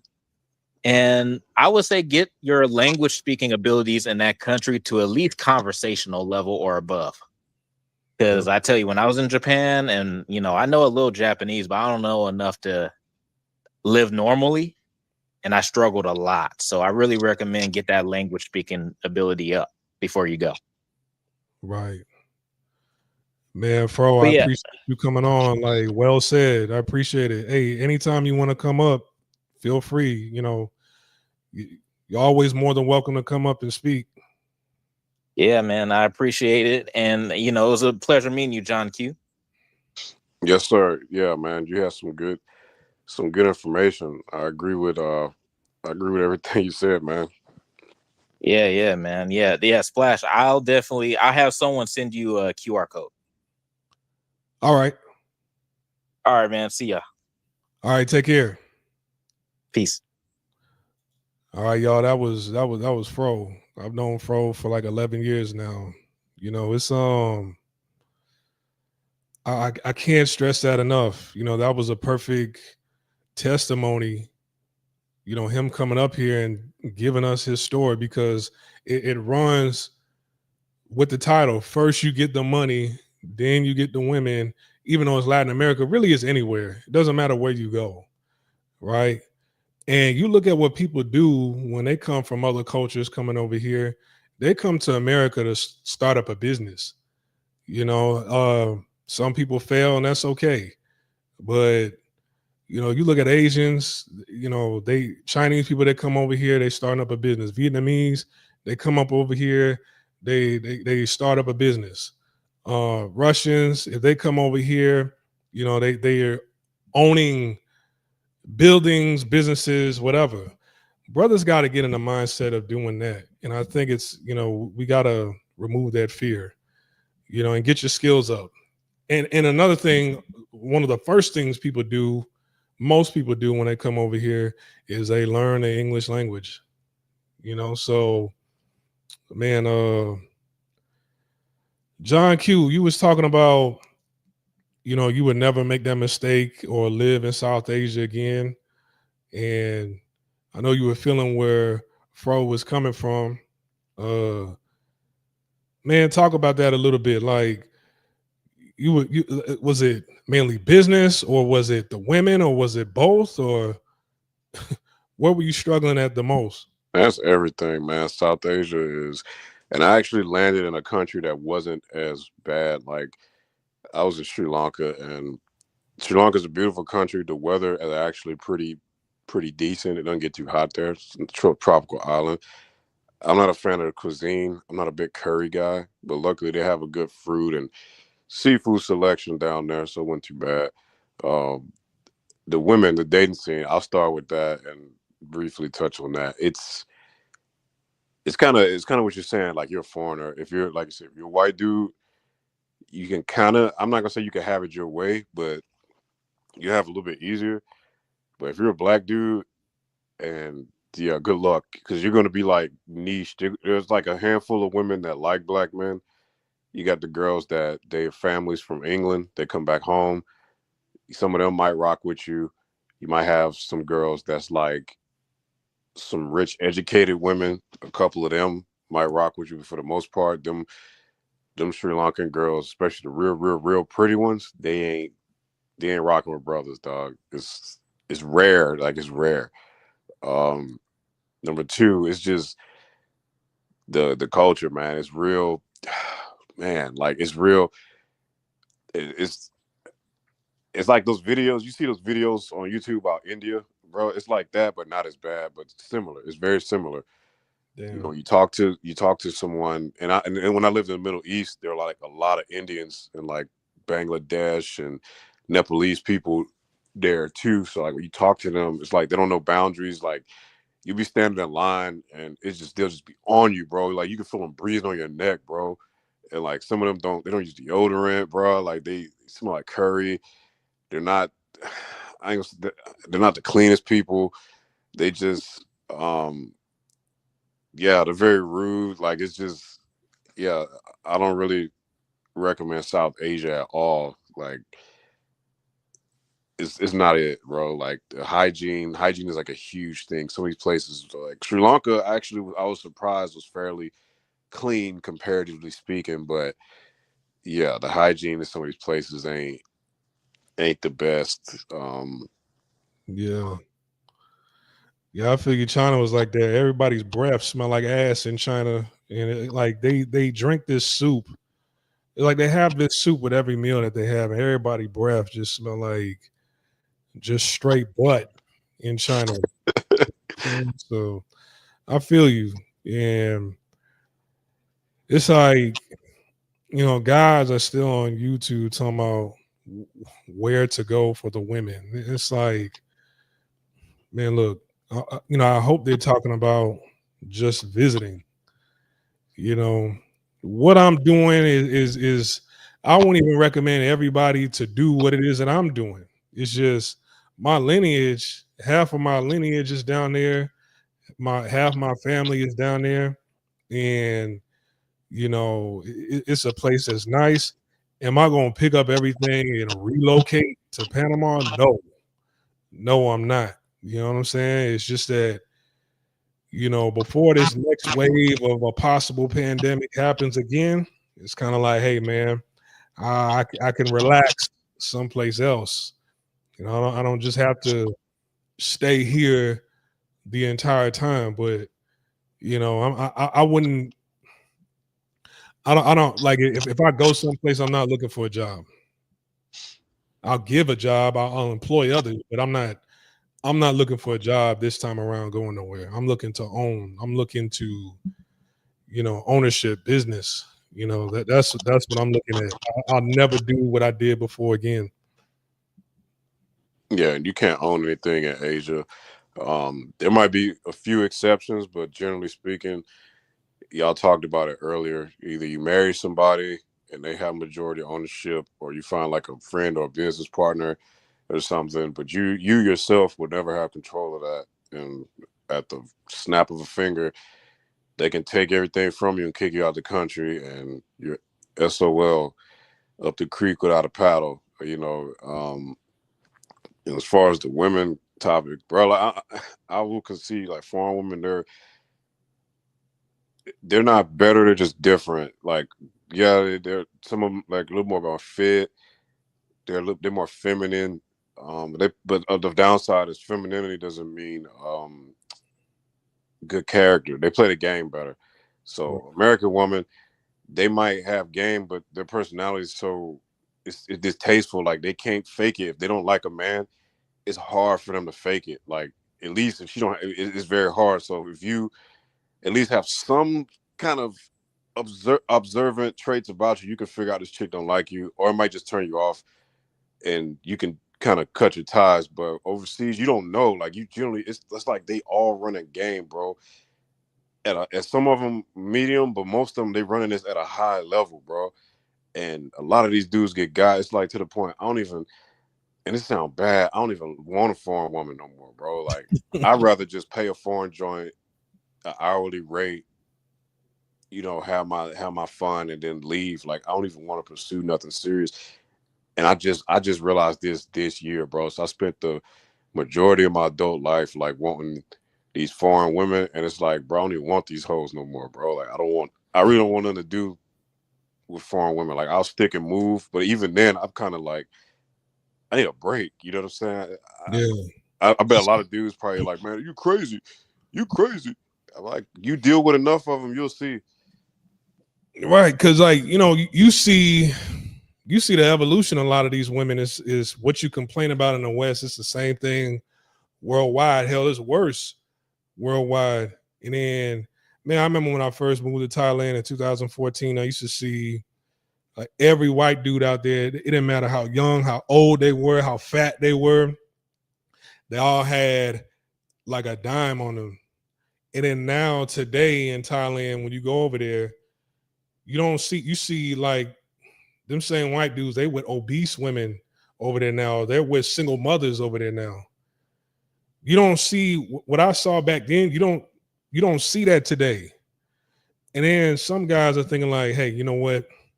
I worked this hard. I got my permanent residency.